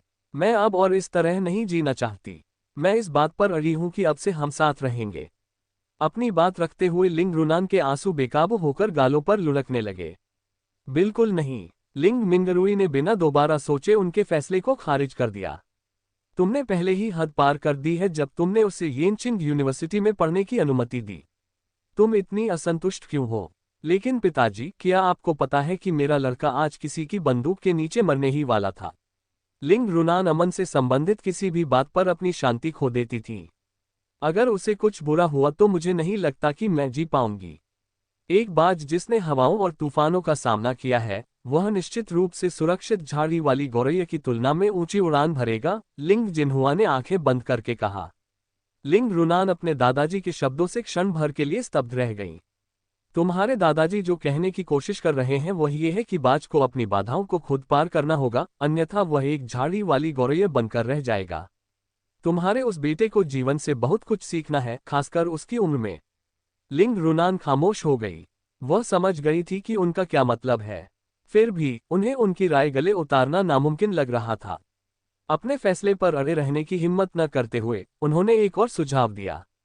अगर ऐसा है तो मैं उससे व्यक्तिगत रूप से मिलना चाहूंगी। एक माँ के रूप में अपने खुद के बेटे को देखने की मेरी विनती क्या बहुत अधिक है, जिसे मैं उसके बचपन के बाद से कभी नहीं मिली। लिंग मिंगरुई ने अपना सिर हिलाया। गंभीर लहजे में उन्होंने उसे मना कर दिया। इस साल की दूसरी छमाही और आने वाले साल की पहली छमाही के दौरान प्रशासनिक पदों पर्सनल चेंजेस में लगातार बदलाव होंगे। तुम्हारे दादाजी और मैं दोनों ही इस महत्वपूर्ण मोड़ पर मुसीबत मोल लेना नहीं चाहते। लिंग रुनान के पास कोई शब्द नहीं बचा था। धीरे धीरे उनकी आंखों की चमक फीकी पड़ गई। यंग परिवार अभी भी उस घटना को लेकर कड़वाहट में है। इतने सालों के बाद भी उनकी निगाहें तुमसे कभी नहीं हटी हैं। फिलहाल उन्हें इस बात की जानकारी नहीं है कि तुमने अपने बेटे के साथ क्या किया है। अगर तुम अपने बेटे को जीवित देखना चाहती हो तो चीजों को वैसा ही रहने देना सबसे अच्छा है। वह तब तक संभव नहीं है जब तक कि उसके पास ऐसा कुछ न हो जिसका उपयोग वह यंग परिवार के हमलों के खिलाफ बचाव के लिए कर सके। जैसे ही लिंग रुनान के कानों ने अपने पिता का आखिरी वाक्य सुना, उनके दिल में उम्मीद जगी। दादाजी, पिताजी, अब मैं समझ गई हूँ। वे दोनों अमन को वापस घर लाने के खिलाफ नहीं थे। हालांकि वे चाहते थे कि उसका बेटा जीवन की चुनौतियों का प्रत्यक्ष अनुभव करे ताकि वह एक व्यक्ति के रूप में विकसित हो सके। धैर्य रखें और एक दिन उसे वापस अपने घर आने की अनुमति दी जाएगी। आखिरकार उनका धड़कता हुआ दिल शांत हुआ। 20 साल बाद उन्होंने आखिरकार अपने बड़ों के रवैये में कुछ बदलाव देखा। एक माँ के रूप में वह इस बारे में उत्साहित कैसे नहीं हो सकती थी। भले ही वे चुप रहे, लेकिन उनके दादा और उनके पिता दोनों ने अमन को अपनी पढ़ाई आगे बढ़ाने के लिए येनचिंग यूनिवर्सिटी लाए जाने की सहमति दे दी थी। आज उन्होंने जो कहा उसे सुनकर वह अपने और अपने बेटे के बीच की दूरी को धीरे धीरे कम होता महसूस कर सकती थी। पहली बार उनके एक साथ डिनर टेबल पर बैठने का विचार अब इतना असंभव नहीं लग रहा था। जब उन्होंने 20 साल पहले के उस सुंदर व्यक्ति के बारे में सोचा और साथ ही उस युवा के बारे में जो अब उनकी पहुंच से थोड़ा ही दूर था, तो उनके लिए खुद को शांत करना मुश्किल हो गया। जब लिंग रुनान अपने दादा के कमरे से बाहर निकली तो वह इतनी बुरी तरह सुबक रही थी कि बोल भी नहीं पा रही थी। यंग परिवार अभी तक उस घटना से उबर नहीं पाया है। मुझे नहीं लगता कि वे अपनी निगरानी में उस बच्चे को यहाँ येनचिंग में अपनी जड़ें जमाने देंगे, लिंग जिनहुआ ने अपने बेटे से जोरदार ठहाका लगाते हुए कहा। ऐसा लगता है कि रुनान इस मामले को लेकर बहुत ज्यादा बेचैन हो रही है। पिताजी, आपको ये समझना होगा कि रुनान के लिए ये कितना कठिन है। पिछले 2 दशकों से वह उस भयानक दुविधा को झेल रही है जिसका सामना किसी भी माँ को नहीं करना चाहिए। अंत में लिंग रुनान अभी भी उनकी प्यारी बेटी थी। हालांकि यह सच था कि उसने उस समय सबसे बड़ा पाप किया था, फिर भी अपनी बेटी के लिए उनका प्यार अटूट था। उसने बहुत सारी कठिनाइयों का सामना किया है। लिंग रुनान एक सक्षम महिला थी, इसमें कोई शक नहीं, लेकिन उनके पिता और दादा दोनों ने जो अपराधबोध महसूस किया था, उसके कारण उन्होंने अपनी सबसे बड़ी पारिवारिक संपत्ति नॉर्डन ग्रुप को उनके नेतृत्व में सौंप दिया था। स्वाभाविक रूप से वह उनकी उम्मीदों पर खरी उतरी। वास्तव में उन्होंने कंपनी को उस कॉर्पोरेट दिग्गज के रूप में विकसित करने में शानदार काम किया जो वह आज है। नॉर्डन ग्रुप देश की अपनी फॉर्च्यून 500 सूची का एक सम्मानित सदस्य था और लिंग रुनान उस कंपनी की सर्वसेवा थी। लिंग मिंगरुई के भावुक भाषण को सुनकर लिंग जिनहुआ चुप रहे। धीरे से उन्होंने अपने मन को आराम देने के लिए अपनी आंखें बंद कर ली। Hi guys, I am Riyama. Please आप लोगों को ये स्टोरी अच्छा लगे तो कमेंट में थोड़ा सपोर्ट कर दो और रेट करना मत भूलना। सब कमेंट में लाइक करूंगे। पिताजी, क्या ये ठीक रहेगा अगर मैं रमेश जी को आपके स्वास्थ्य की जांच के लिए यहाँ बुलाऊं? लिंग मिंगरुई ने अपने पिता से फुसफुसाते हुए पूछा। सच कहूं तो मुझे लगता है कि वे ही एकमात्र ऐसे व्यक्ति हैं जो आपको पूरी तरह से ठीक होने की राह पर ला सकते हैं।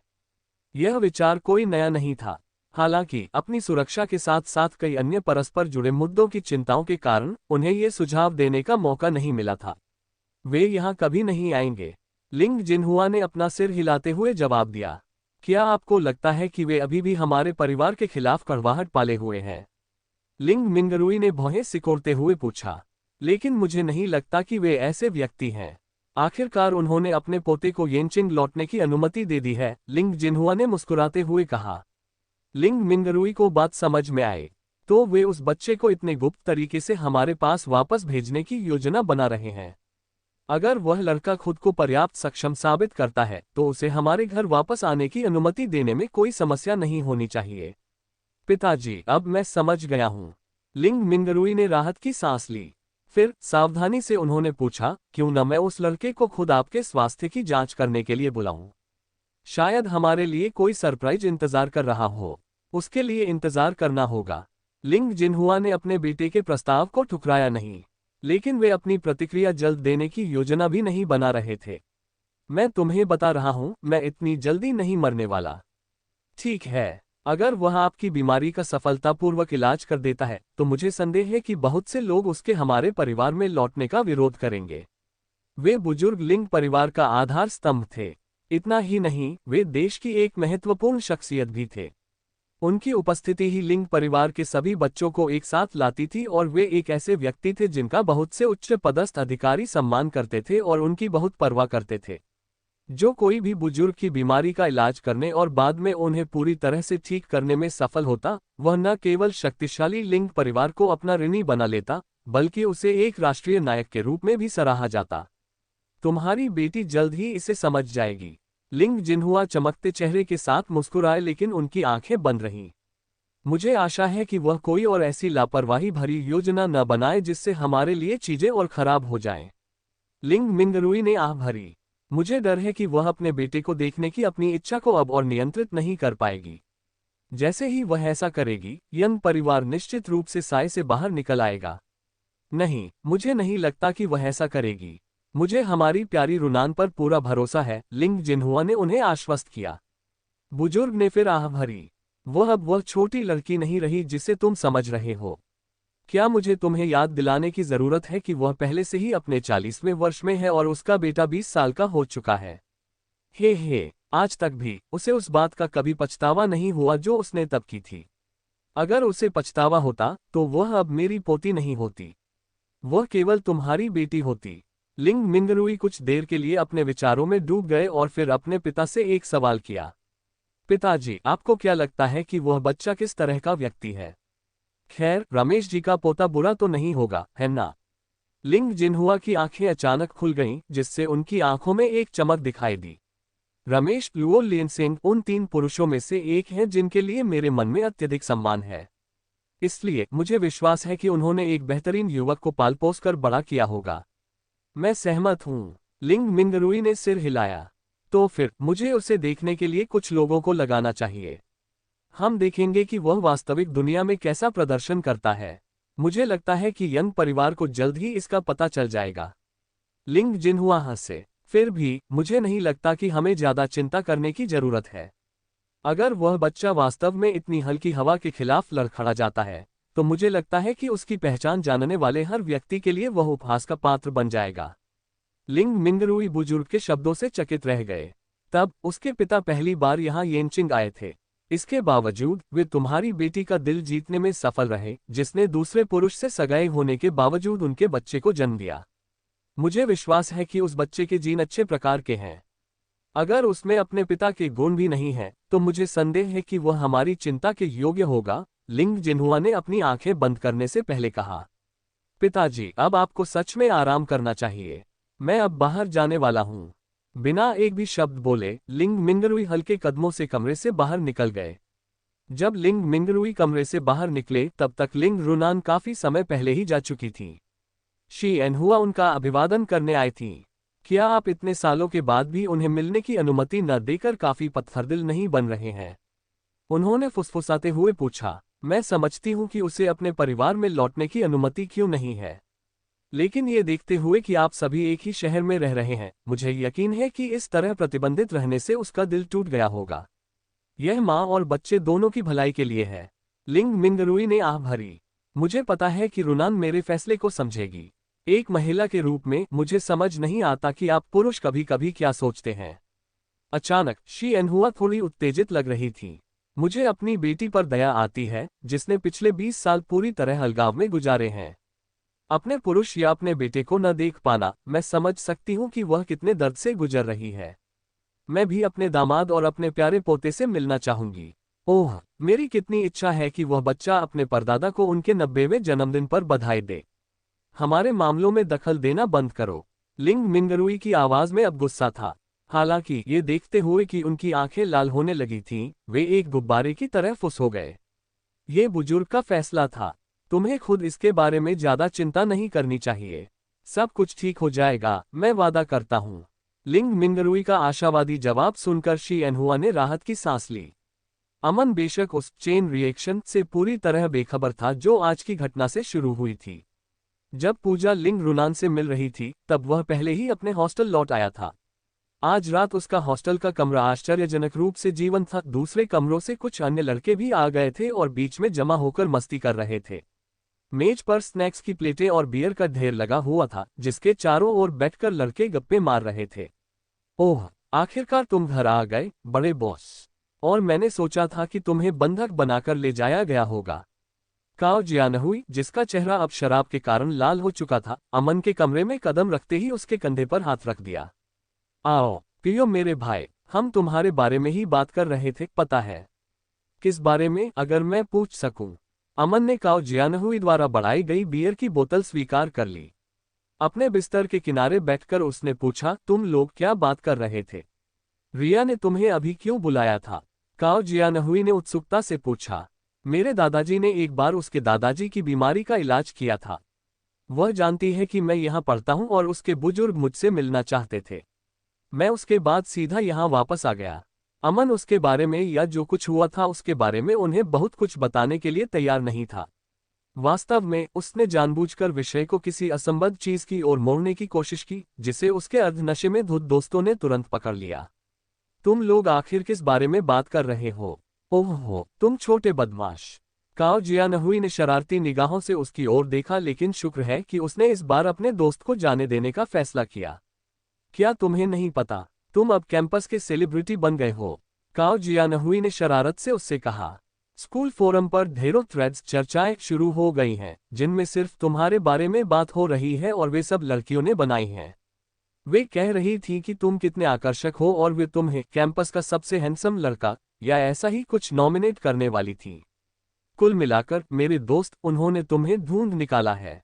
काओ जियानहुई जानता था कि अमन और रिया के बीच जरूर कुछ ऐसा हुआ है जिसके बारे में वे बात नहीं कर सकते, कम से कम सार्वजनिक रूप से तो नहीं। उसने मन ही मन तय किया कि वह अकेले में अपने दोस्त से इस बारे में पूछताछ करने का मौका तलाशेगा। हालांकि अमन को इन चर्चाओं के बारे में पहले से थोड़ा पता था, लेकिन काओ जियानहुई की बात सुनकर वह थोड़ा और उत्साहित महसूस करने लगा। आखिरकार वह अच्छी तरह जानता था कि कैंपस का सबसे हैंडसम लड़का होने के क्या फायदे हैं। इसका मतलब था कि ज्यादातर लड़कियां उसके पीछे होंगी।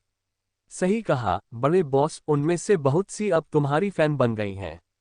तुम कैंपस के हर लड़के को खुद से जलाने वाले हो, पता है। वू लोंगजियांग उसके बगल में आ बैठा और अमन के कंधे पर हाथ रखा।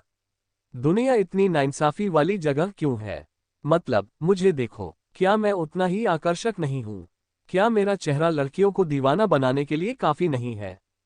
हे भगवान, तुम आकर्षक। ली फुमिंग ने वू लोंगजियांग के चेहरे के सामने एक आईना रखते हुए उसे घृणा से देखा। खुद को एक बार ध्यान से देखो, सावधान रहना कहीं आईना न टूट जाए। वू लोंगजियांग के आत्मसम्मान को गहरी चोट लगी। वह तुरंत अमन के बिस्तर से उठा और ली फुमिंग को द्वंद्व के लिए चुनौती देने लगा। उस दयनीय दृश्य को देख अमन और काओ जियानहुई ठहाका मारकर हंस पड़े। यह महसूस करते हुए कि वे सच में लड़ने वाले हैं, काओ जियानहुई ने जल्दी से उन्हें अलग किया। काओ जियानहुई ने अपना फोन उठाया और स्कूल फोरम खोलकर अमन को दिखाया कि वहां असली समय रियल टाइम में क्या चल रहा है। बिना एक पल की देरी किए अमन ने उसके हाथ से फोन छीन लिया। एक थ्रेड की सामग्री देखकर उसकी आंखें फटी की फटी रह गईं। लिस्ट में सबसे ऊपर कुछ चर्चाएं थीं जो पूरी तरह उसी से संबंधित थीं। कुछ में तो उसकी हर संभव एंगल से ली गई तस्वीरें थीं, लेकिन उसे पूरा यकीन था कि ये तस्वीरें उसने या उसके दोस्तों ने नहीं खींची थीं। भगवान, मैं इन तस्वीरों में कितना बदसूरत लग रहा हूं। कम से कम फोटो खींचने से पहले बता तो दिया करो। अमन उन खराब तस्वीरों को देखकर थोड़ा हैरान था जो किसी पीछा करने वाली लड़की ने उसकी खींची थी।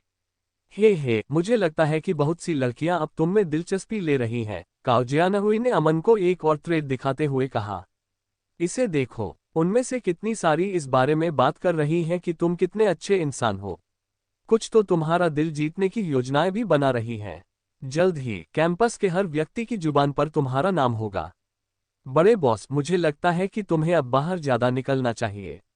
कैफेटेरिया, मैदान, क्लासरूम और लाइब्रेरी जैसी जगहों पर समय बिताओ। शायद तुम्हें इनमें से किसी जगह पर अपने जीवन का प्यार मिल जाए। वू लोंगजियांग पास आया। हो सकता है अगली बार तुम हमारे लिए भी कुछ लड़कियां छोड़ दो, समझ रहे हो? अब से मैं हमेशा तुम्हारे साथ रहूंगा, ली फुमिंग ने बेशर्मी से कहा। बड़े बॉस, तुम वाकई कुछ अलग हो, है ना?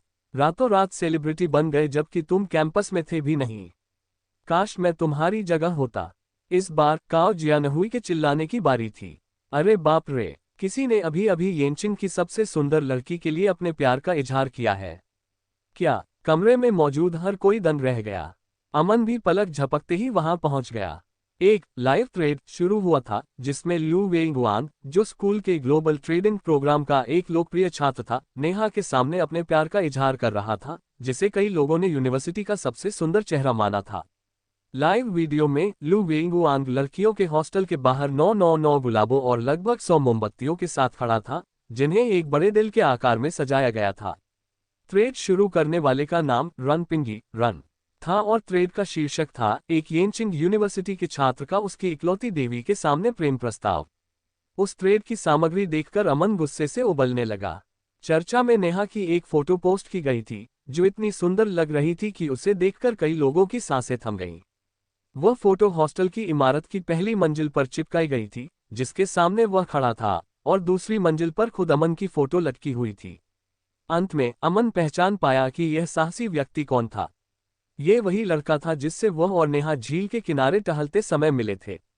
ये वही लड़का था जिसने उसे नेहा से दूर धकेला था और खुद को नेहा का बॉयफ्रेंड होने का काल्पनिक खिताब दिया था। वह लू वेंगुआंग मोमबत्तियों के बीच खड़ा था। उसने एक शानदार सूट पहना हुआ था और हाथ में फूलों का गुच्छा था। अमन के दिल में एक अकथनीय आक्रोश पैदा हो गया। वह तुरंत अपने पैरों पर खड़ा हुआ और बिना सोचे समझे अपने हॉस्टल के कमरे से बाहर भागा।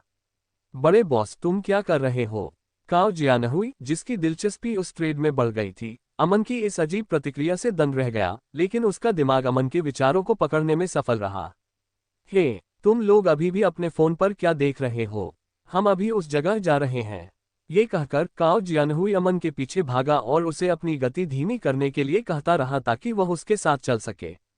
बाकी साथी भी उत्साह में कमरे से बाहर निकल आए। लड़कों के हॉस्टल से बाहर निकलते ही अमन बिल्कुल रुक गया। उसे नहीं पता था कि वह कमबख्त लू वेंगुआंग अपना लाइव प्रेम प्रस्ताव कहाँ दे रहा है। काओ जियानहुई आखिरकार उसके पास पहुंचा। अमन को पकड़ते हुए और हाँफते हुए उसने पूछा, तुम इतना तेज कैसे भाग लेते हो भाई? वह कहाँ है? अमन ने भौहें सिकुड़ कर पूछा। हाँ, तुम्हारा मतलब वह जगह जहाँ लू वेंगुआंग प्रस्ताव दे रहा है। अंधेरे में काओ जियानहुई की आंखें चमक उठीं। मुझे पता है, वह लड़कियों के हॉस्टल अपार्टमेंट नंबर 2 के ठीक सामने है। तुम्हें शायद नहीं पता होगा कि वह कहाँ है ना? आओ, मेरे पीछे आओ। बिना कुछ बोले अमन काओ जियानहुई और उन साथियों के साथ चल दिया जो अभी अभी उनके पास पहुंचे थे। जब वे अपार्टमेंट नंबर 2 की ओर बढ़ रहे थे, काओ जियानहुई ने अमन को वह सब बताया जो वह नेहा और उस लू वेंगुआन के बारे में जानता था, जो जाहिर तौर पर एक अमीर टाइकून का बेटा था। उसके बाद समूह शांत हो गया क्योंकि कहने के लिए कुछ बचा नहीं था। फिर भी अमन आखिरकार काओ जियानहुई के डेटाबेस से उस कोर्स की जानकारी प्राप्त करने में सफल रहा जिसमें नेहा पढ़ाई कर रही थी। उसका अंदाजा गलत साबित हुआ था। नेहा वास्तव में इतिहास हिस्ट्री में मेजर कर रही थी, न कि चीनी भाषा में, जिससे उसे काफी हैरानी हुई। जहां तक लू वेंगुआन का सवाल है, वह इकोनॉमिक्स स्कूल में ग्लोबल ट्रेड का 3rd ईयर सीनियर छात्र था। वह निस्संदेह येनचिन के शासक कुलीन वर्ग का सदस्य था। उसके पिता लू लियांडा एक शक्तिशाली व्यक्ति थे और उसकी मां कथित तौर पर उस समय उतनी ही सुंदर थी जितनी अब नेहा है। येनचिंग यूनिवर्सिटी में उनके समय के दौरान एक लोकप्रिय मुहावरा था कि उनके चाहने वालों की कतार येनचिंग से शानहाइगुआन तक लग सकती थी। लू वेंगुआंग एक लंबा व्यक्ति था जिसकी लंबाई 1.82 मीटर थी। इसके साथ ही उसका अपेक्षाकृत अच्छा दिखना और उसका पारिवारिक बैकग्राउंड, इसका मतलब था कि कैंपस की कई लड़कियां उसमें रोमांटिक रूप से दिलचस्पी रखती थीं। इन कारकों के बारे में सोचकर अमन खुद को लेकर और भी उदास महसूस करने लगा। उसने चुपचाप अपने स्वाभिमान को थोड़ा आहत महसूस किया। जब तक अमन और उसके दोस्त पहुंचे, अपार्टमेंट नंबर 2 के बाहर का खुला क्षेत्र लोगों से भर चुका था। पूरा स्थान जिज्ञासु छात्रों के साथ साथ कुछ सुरक्षाकर्मियों से खचाखच भरा हुआ था, जो किसी भी स्थिति के लिए पहरा दे रहे थे। यहां तक कि लड़कियों के हॉस्टल की देखभाल करने वाली आंटी भी वहां मौजूद थीं। हालांकि ऐसा नहीं लग रहा था कि वह मामले में हस्तक्षेप करने के लिए तैयार थी। ऐसा प्रतीत होता था कि लू वेंगुआंग अमन की सोच से कहीं अधिक प्रभावशाली था। उसे उम्मीद नहीं थी कि वह आंटी भी उसके पक्ष में होंगी। अमन चिढ़ा हुआ था, लेकिन उसके विचार उसके चारों ओर मौजूद भीड़ की चीखों में दब गए। शोर मचाते छात्रों की परतों ने उसके और लू वेंगुआंग के बीच एक अभेद्य बाधा खड़ी कर दी थी। अचानक छात्रों के एक समूह ने एक स्वर में एक नाम जपना शुरू कर दिया, नेहा। नेहा। उनके कान फोड़ देने वाले नारों ने पूरी भीड़ के शोर को दबा दिया। हालांकि उनका शोर धीरे धीरे कम हुआ और अंत में पूरे स्थान पर सन्नाटा छा गया। एक पुरुष की आवाज ने सन्नाटे को तोड़ा, नेहा, अगर तुम वहां हो और मुझे पता है कि तुम हो, तो कृपया मेरी बात सुनो। जिस पल हमारी आंखें पहली बार मिली थीं, मैं उसी पल तुम पर मर मिटा था। मैं तुमसे प्यार करता हूं और मैं वादा करता हूं कि जीवन भर तुम्हारा इकलौता रक्षक बनकर रहूंगा। मैं तुम्हारी खुशी का जरिया बनने के लिए तैयार हूं। कृपया मेरी भावनाओं को स्वीकार करो। क्या तुम मेरी गर्लफ्रेंड बनोगी? बेशक वह आदमी कोई और नहीं बल्कि लड़कियों का चहेता लू वेंगुआंग था। भले ही अमन ने उससे केवल एक बार बात की थी, लेकिन वह एक मुलाकात ही उसकी विशिष्ट आवाज को पहचानने के लिए काफी थी। यह न जानते हुए कि नेहा वहां मौजूद है या नहीं, अमन के पास भीड़ को चीरते हुए सामने आने के अलावा कोई विकल्प नहीं था। उस क्षण उसे ऐसा महसूस हुआ जैसे कोई कीमती चीज उससे छीनी जाने वाली है। लू वेंगुआन के सवाल के बाद सन्नाटा छा गया। फिर अचानक भीड़ केंद्र से हटने लगी, जिससे काओ जियानहुई और अमन लगभग गिरने ही वाले थे। मौके का फायदा उठाते हुए दोनों ने कुछ छोटे कद के लड़कों को पूरी ताकत से धकेला और भीड़ को चीरते हुए सीधे अंदर पहुंच गए। जैसे ही अमन लड़खड़ाते हुए भीड़ से बाहर निकला, सफेद कपड़ों में लिपटी एक महिला धीरे धीरे उसकी नजरों के सामने आई। उन दोनों के बीच ज्यादा दूरी नहीं थी, शायद ज्यादा से ज्यादा 6 मीटर। जमीन पर रखी सैकड़ों मोमबत्तियों ने उस जगह को काफी रोशनी से भर दिया था। जैसे ही अमन को उस महिला का बेहतर नजारा मिला, उसकी रीढ़ में एक सिहरन दौड़ गई। वह बेशक कोई और नहीं बल्कि नेहा थी। उसकी निगाहें सामने टिकी थीं, वह अपने आसपास खड़े बाकी सभी लोगों को नजरअंदाज कर रही थी। जब अमन और उसके साथी काओ जियानहुई भीड़ से अंदर घुसे और छात्रों के बड़बड़ाने की आवाज आई, तो उसे कुछ अजीब सा महसूस हुआ। धीरे धीरे वह उस शोर के स्रोत की ओर मुड़ी। हे भगवान, ये तो उस फोटो से भी ज्यादा सुंदर है, काओ जियानहुई ने अमन के कंधे पर झुकते हुए उत्साह से कहा। तुमने देखा, ये येनचिंग यूनिवर्सिटी की सबसे सुंदर लड़की नेहा है। वह किसी परी की तरह सुंदर है ना? आह, मैं तो पिघल रहा हूँ। मुझे लगता है मुझे उससे प्यार हो गया है।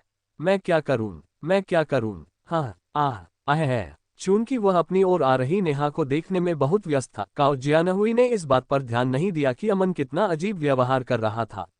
वह मुस्कुरा रही है। मैं मेरी तरफ। काओ जियानहुई की आवाज कांप रही थी। मैं मेरी देवी ने आखिरकार मेरी दुआएं सुन ली। आहा, मुझे अब जाकर पता चला कि प्यार में होना कैसा लगता है। येनचिंग यूनिवर्सिटी की सबसे सुंदर लड़की से जैसी उम्मीद थी। अपने उस दोस्त को नजरअंदाज करते हुए जो मानसिक रूप से बहक रहा था, अमन ने अपनी आंखें नेहा पर टिकाए रखी। दोनों की निगाहें मिली और आखिरकार वह रुक गई और उसे देखकर मुस्कुरा दी। उसकी मुस्कान देखकर एक पल पहले अमन के मन में जो उदासी थी, वह पूरी तरह गायब हो गई। उसने भी बदले में अपनी एक मुस्कान दी, एक खिलखिलाती हुई मुस्कान। उसी समय लू वेंगुआन पास आया और अपनी सपनों की राजकुमारी को गुलाब का गुलदस्ता भेंट किया। नेहा, ये तुम्हारे लिए है। मुझे उम्मीद है कि तुम्हें ये पसंद आएंगे। लू वेंगुआन ने इस बात को अपनी भावनाओं की मूक स्वीकृति मान लिया कि वह अपने हॉस्टल से बाहर आए और सीधे उसके प्रपोजल वाली जगह पर पहुंच गई। हालांकि उसे जल्दी ही एहसास हुआ कि कुछ गड़बड़ है। नेहा की आंखें उस पर नहीं थीं। नहीं, वह किसी और लड़के को देख रही थी। और इससे भी बुरा ये था कि वह कमीना एक पागलों की तरह मुस्कुरा रहा था। एक पल में ही वह पहचान गया कि वह मूर्ख कौन था। वही कमबख्त अमन। जैसे ही लू वेंगुआन को एहसास हुआ कि नेहा वास्तव में अमन को देखकर मुस्कुरा रही है, उसके चेहरे की मुस्कान जम गई। प्यार स्वीकार करो, प्यार स्वीकार करो, प्यार स्वीकार करो। नेहा को घेरे हुए पैसे देकर बुलाई गई भीड़ ने नारे लगाने शुरू कर दिए। वे सब लू वेंगुआन के तथाकथित प्रशंसक थे। शायद समर्थक सैनिक शब्द उनके लिए बेहतर था, क्योंकि उन्हें नेहा के प्रपोजल स्वीकार करने के लिए अनुकूल माहौल बनाने का काम सौंपा गया था। सब कुछ शुरू से ही प्लान किया गया था। इन समर्थकों को तब नारे लगाने शुरू करने थे जब नेहा लू वेंगुआन का सामना करने के लिए नीचे आए, ताकि किसी रोमांटिक फिल्म जैसा सीन बनाया जा सके। लू वेंगुआन, जिसे अब माहौल में वह जादू महसूस नहीं हो रहा था, इन बेतुके नारों से और भी चिढ़ गया। फिर भी वह अब पीछे नहीं हट सकता था। उसके पास अब केवल आगे बढ़ने और नेहा के लिए अपनी भावनाओं को स्पष्ट करने का ही रास्ता था। बॉस, तुम्हें क्या लगता है, क्या नेहा उस बंदे का प्रपोजल स्वीकार कर लेगी? काओ जियानहुई ने उत्साह से पूछा। अगर ऐसा हुआ तो ये येनचिंग यूनिवर्सिटी के लिए सबसे बड़ा पल होगा, है ना? वे सच में हमारे स्कूल के इतिहास की सबसे आकर्षक जोड़ी बन जाएंगे। उफ, मैंने पहले ऐसा क्यों नहीं सोचा? अमन चुप रहा। घबराहट में वह कछुए की गति से नेहा की ओर बढ़ा। उसके भीतर उसे हाथ पकड़कर वहां से भाग जाने की इच्छा जागी। हालांकि वह जानता था कि उसमें ऐसा करने की हिम्मत नहीं थी। साथ ही ऐसा करने की कोई जरूरत भी नहीं थी। काओ जियानहुई ने इस बात पर ध्यान नहीं दिया कि अमन ने उसे नजरअंदाज किया है, क्योंकि वह बड़ी उत्सुकता से सामने चल रहे दृश्य को देख रहा था। आखिरकार लू वेंगुआन की टीम के जोरदार नारे शांत हुए। अगर कोई मुझसे प्यार का इजहार करने के लिए इस तरह का तरीका अपनाए, तो मुझे लगता है कि मैं खुशी से बेहोश हो जाऊंगी, भीड़ में एक लड़की ने कहा।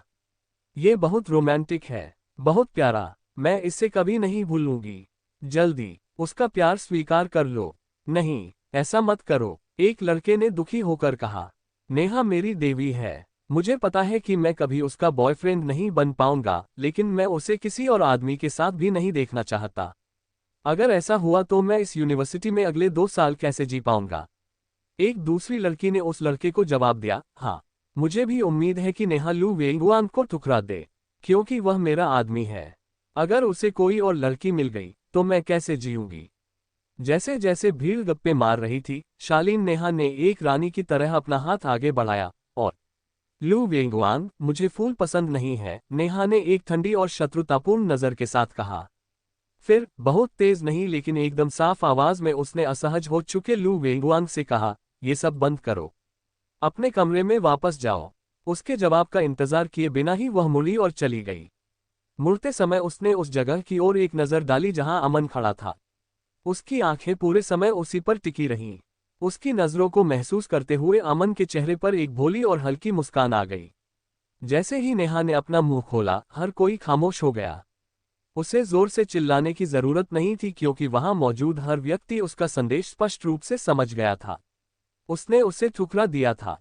उसने उस लड़के को मना कर दिया था जिसे कई लड़कियां कैंपस का सबसे आकर्षक छात्र मानती थीं। कुछ लोग बहुत खुश थे लेकिन बहुत से लोगों को निराशा हुई। ये कितना रोमांटिक और सुंदर कार्यक्रम होने वाला था। हालांकि नेहा के बिना किसी शर्त के इनकार के कारण यह एक दयनीय और दुखद कहानी में बदल गया। लू वेंगुआन की राय में यह सबसे बड़ी त्रासदी थी। सहानुभूति भरी कई आंखें उसे देख रही थीं। वह अपनी जगह पर जड़ हो गया था। उसे समझ नहीं आ रहा था कि आगे क्या करना है। आज रात उसका दिल और आत्मा पूरी तरह से चकनाचूर हो गए थे। यहां तक कि उसके समर्थक सैनिक भी दंग रह गए। उन्हें समझ नहीं आ रहा था कि क्या उन्हें नेहा को अपना मन बदलने के लिए मनाने के वास्ते नारे लगाने जारी रखने चाहिए या सफेद झंडा लहराकर पीछे हट जाना चाहिए। अंत में जब उसे होश आया, लू वेंगुआन ने उस जगह की ओर देखा जहां अभी अमन खड़ा था और वह सदमे से हाँफने लगा। वह वहां नहीं है। दरअसल नेहा द्वारा पत्थरदिल होकर लू वेंगुआन को ठुकराने के कुछ ही पलों बाद अमन काओ जियानहुई को वहां से खींच ले गया था। क्या हम रुककर यह नहीं देखेंगे कि बाद में क्या होता है?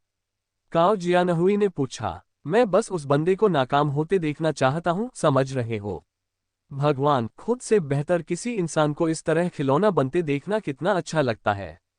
खैर, हमने देख लिया जो होना था।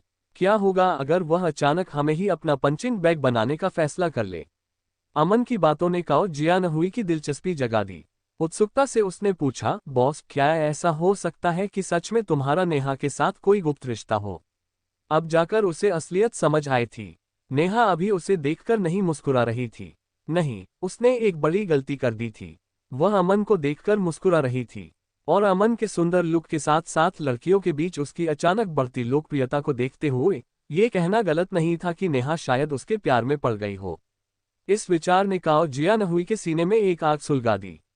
बॉस, मैं जो कह रहा हूं वह सच है ना? उसका सवाल केवल अमन की एक खामोश मुस्कान से मिला जिसने उसके संदेह को और पुख्ता कर दिया। अरे चुप रहो, अमन ने काओ जियानहुई के पैर पर लात मारते हुए कहा। ऐसी बकवास करना बंद करो। ऐसी गुस्ताखी करने के लिए मैं तुम्हें मौत के घाट उतार दूंगा।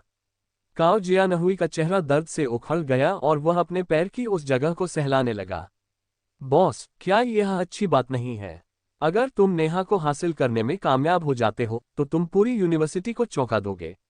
मैं बता रहा हूं, तुम कैंपस के भगवान बन जाओगे। शायद तुम्हारी लोकप्रियता का थोड़ा असर हम पर भी पड़ जाए। अमन ने काओ जियानहुई की बकवास को नजरअंदाज किया और अपने कमरे की ओर चल दिया। फिर भी काओ जियानहुई अमन की इस ठंडी प्रतिक्रिया से ज्यादा परेशान नहीं हुआ। वास्तव में वह किसी मूर्ख की तरह हंसने लगा। या शायद तुम्हारी दिलचस्पी पहले से ही किसी और में है। मुझे पता है, वह पक्का रिया होगी। हाँ, भगवान की कसम, तुम लोग पक्का गुप्त प्रेमी हो। चलो भी, तुम किसे बेवकूफ बना रहे हो? मैं मानूंगा कि वह लड़की भी काफी हॉट है। उसकी बॉडी बहुत अच्छी है और वह जरूर किसी अमीर परिवार से होगी जो वैसी कार अफोर्ड कर सकती है। जितना मैं इसके बारे में सोचता हूँ उतना ही वह तुम्हारी लड़की लगती है। ओह हाँ, तुम दोनों आज दिन में क्या कर रहे थे? मुझे सच बताओ, वरना तुम्हें कड़ी सजा दी जाएगी। तुम यहाँ अपनी डिग्री लेने आए हो या लड़कियों के साथ चक्कर चलाने? अमन ने उसे लेक्चर दिया। बकबक बंद करो और सो जाओ। कल हमारी मिलिट्री ड्रिल है, याद है ना? एक शब्द और बोला तो मैं तुम्हारे गले पर घूंसा मार दूंगा। ठीक है भाई, मैं आज नहीं तो कल तुमसे सच उगलवा ही लूंगा। आसपास दूसरे लोग भी थे, इसलिए काओ जियानहुई के पास फिलहाल पीछे हटने के अलावा कोई विकल्प नहीं था। वह इस बात से साफ तौर पर दुखी था कि वह सामने से नेहा की फोटो नहीं ले पाया। इतने समय में पहली बार वह उसका चेहरा इतने करीब से देख पाया था, लेकिन वह उसे देखने में इतना खो गया था कि फोटो लेना ही भूल गया। अपने कमरे में लौटने के बाद काओ जियानहुई ने अपना लैपटॉप चालू किया और ताज़ा खबरों के लिए स्कूल का आधिकारिक फोरम देखना शुरू किया। अमन ने भी वेब पेज को स्कैन किया, लेकिन यह महसूस करते हुए कि अब कोई और चौंकाने वाली खोज नहीं होने वाली है, उसकी दिलचस्पी जल्दी ही खत्म हो गई। अमन थोड़ा उत्साहित महसूस कर रहा था, लेकिन किस बात के लिए उसे अंदाजा नहीं था। अपने बिस्तर पर लेटे हुए वह अपने फोन से खेलने लगा। अपने गेमिंग सेशन के बीच में ही उसके फोन की नोटिफिकेशन घंटी बजी, जिससे पता चला कि एक नए दोस्त ने उसे वेचेट पर जोड़ा है। पॉपअप पर टैप करने पर पता चला कि यह नया दोस्त मधुर गायन सिंगिंग सॉफ्टली नाम के उपनाम से था। एक पल के विचार के बाद उसने फ्रेंड रिक्वेस्ट स्वीकार करने का फैसला किया। उसे जोड़ने के तुरंत बाद उसने उसकी फ्रेंड लिस्ट देखना शुरू किया। उसकी निराशा का ठिकाना न रहा जब उसने देखा कि उसकी फ्रेंड लिस्ट साइबेरिया के बर्फीले मैदानों की तरह खाली थी।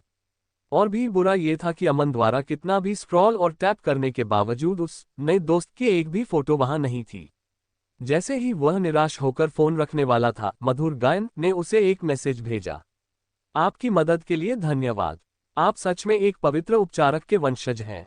मैसेज के बाद कुछ प्यारे इमोजी भी थे। ये पढ़ने के बाद अमन के भीतर एक गर्माहट महसूस हुई। उसे शुरू में पक्का नहीं था कि यह नेहा का वीचैट अकाउंट है या नहीं, लेकिन वह संदेह जल्दी ही दूर हो गया। अमन ने बिजली की गति से अपना जवाब टाइप किया और अपने मैसेज के अंत में 2 स्माइली चेहरे जोड़ना नहीं भूला। क्या मैंने नहीं कहा था कि मेरी उपचार करने की क्षमताएं ईश्वरीय हैं? मुझे मत बताना कि तुम्हें पहले मुझ पर शक था। ये छोटी लड़की अपने नुस्खे का इंतजार कर रही है। सामने वाले ने फिर से कुछ प्यारे इमोजी के साथ भेजा। कोई बात नहीं, जब भी मौका मिलेगा मैं तुम्हें पहले से कहीं ज्यादा स्वस्थ बनाने के लिए व्यक्तिगत रूप से आऊंगा। मैं वास्तव में इसकी सराहना करती हूँ। अपनी स्क्रीन को घूरते हुए अमन को अब समझ नहीं आ रहा था कि क्या बात की जाए। तभी उसने ध्यान दिया कि उसकी इस वर्चुअल दोस्त ने एक नया थ्रेड शुरू किया है। उस पर टैप करने पर उसने देखा कि नेहा ने उसकी मिलिट्री यूनिफॉर्म वाली फोटो पर कमेंट किया है। वह वाकई काफी शानदार लग रहा है। वह दिखने में आकर्षक है। उसके कमेंट के अंत में मुंह पर हाथ रखे हुए 2 इमोजी थे। इस खोज से अमन रोमांचित हो उठा। उसने जल्दी से अपने फोन पर टाइप किया, मुझे तुम्हारी सहेली की तस्वीरों में तुम क्यों नहीं दिखती? क्योंकि मुझे दूसरों की तरह ध्यान खींचना पसंद नहीं है। एक बार फिर नेहा ने अपने मैसेज के अंत में एक इमोजी शामिल किया, इस बार तिरस्कार वाला चेहरा दिखाते हुए। तो फिर अपनी सबसे अच्छी तस्वीरों में से एक मुझे भेजने के बारे में क्या ख्याल है? अमन ने इस लाइन को डिलीट करने के बारे में सोचा, लेकिन अंत में उसने सेंड बटन दबा ही दिया। मैसेज भेजने के बाद वह असहज महसूस करने लगा। उसे डर था कि कहीं वह उसे नजरअंदाज न कर दे या सीधे मना न कर दे। हालांकि उसे जिस बात ने चौंकाया वह ये थी कि नेहा ने उसे मना नहीं किया। कुछ सेकंड के बाद उसने एक पारंपरिक पोशाक में अपनी एक फोटो भेजी। अपनी स्क्रीन पर उस लड़की को देखकर अमन का दिल तेजी से धड़कने लगा। इसे किसी और को मत दिखाना। इस बार नेहा ने जासूसी करने वाली आंखों वाला इमोजी इस्तेमाल किया। तो मैं इसे अपने आनंद के लिए सहेज कर रखूंगा। मैं थक गई हूँ, अब सोने जा रही हूँ, उसने उबासी लेने वाले इमोजी के साथ जवाब दिया। जल्दी सो जाओ, जल्दी जागो और तुम एक स्वस्थ जीवन जीने के लिए तैयार हो। शुभरात्रि, मैं भी अब सोने जा रहा हूँ। अंत में उनमें से किसी ने भी उस रात हुई घटना के बारे में बात तक नहीं की।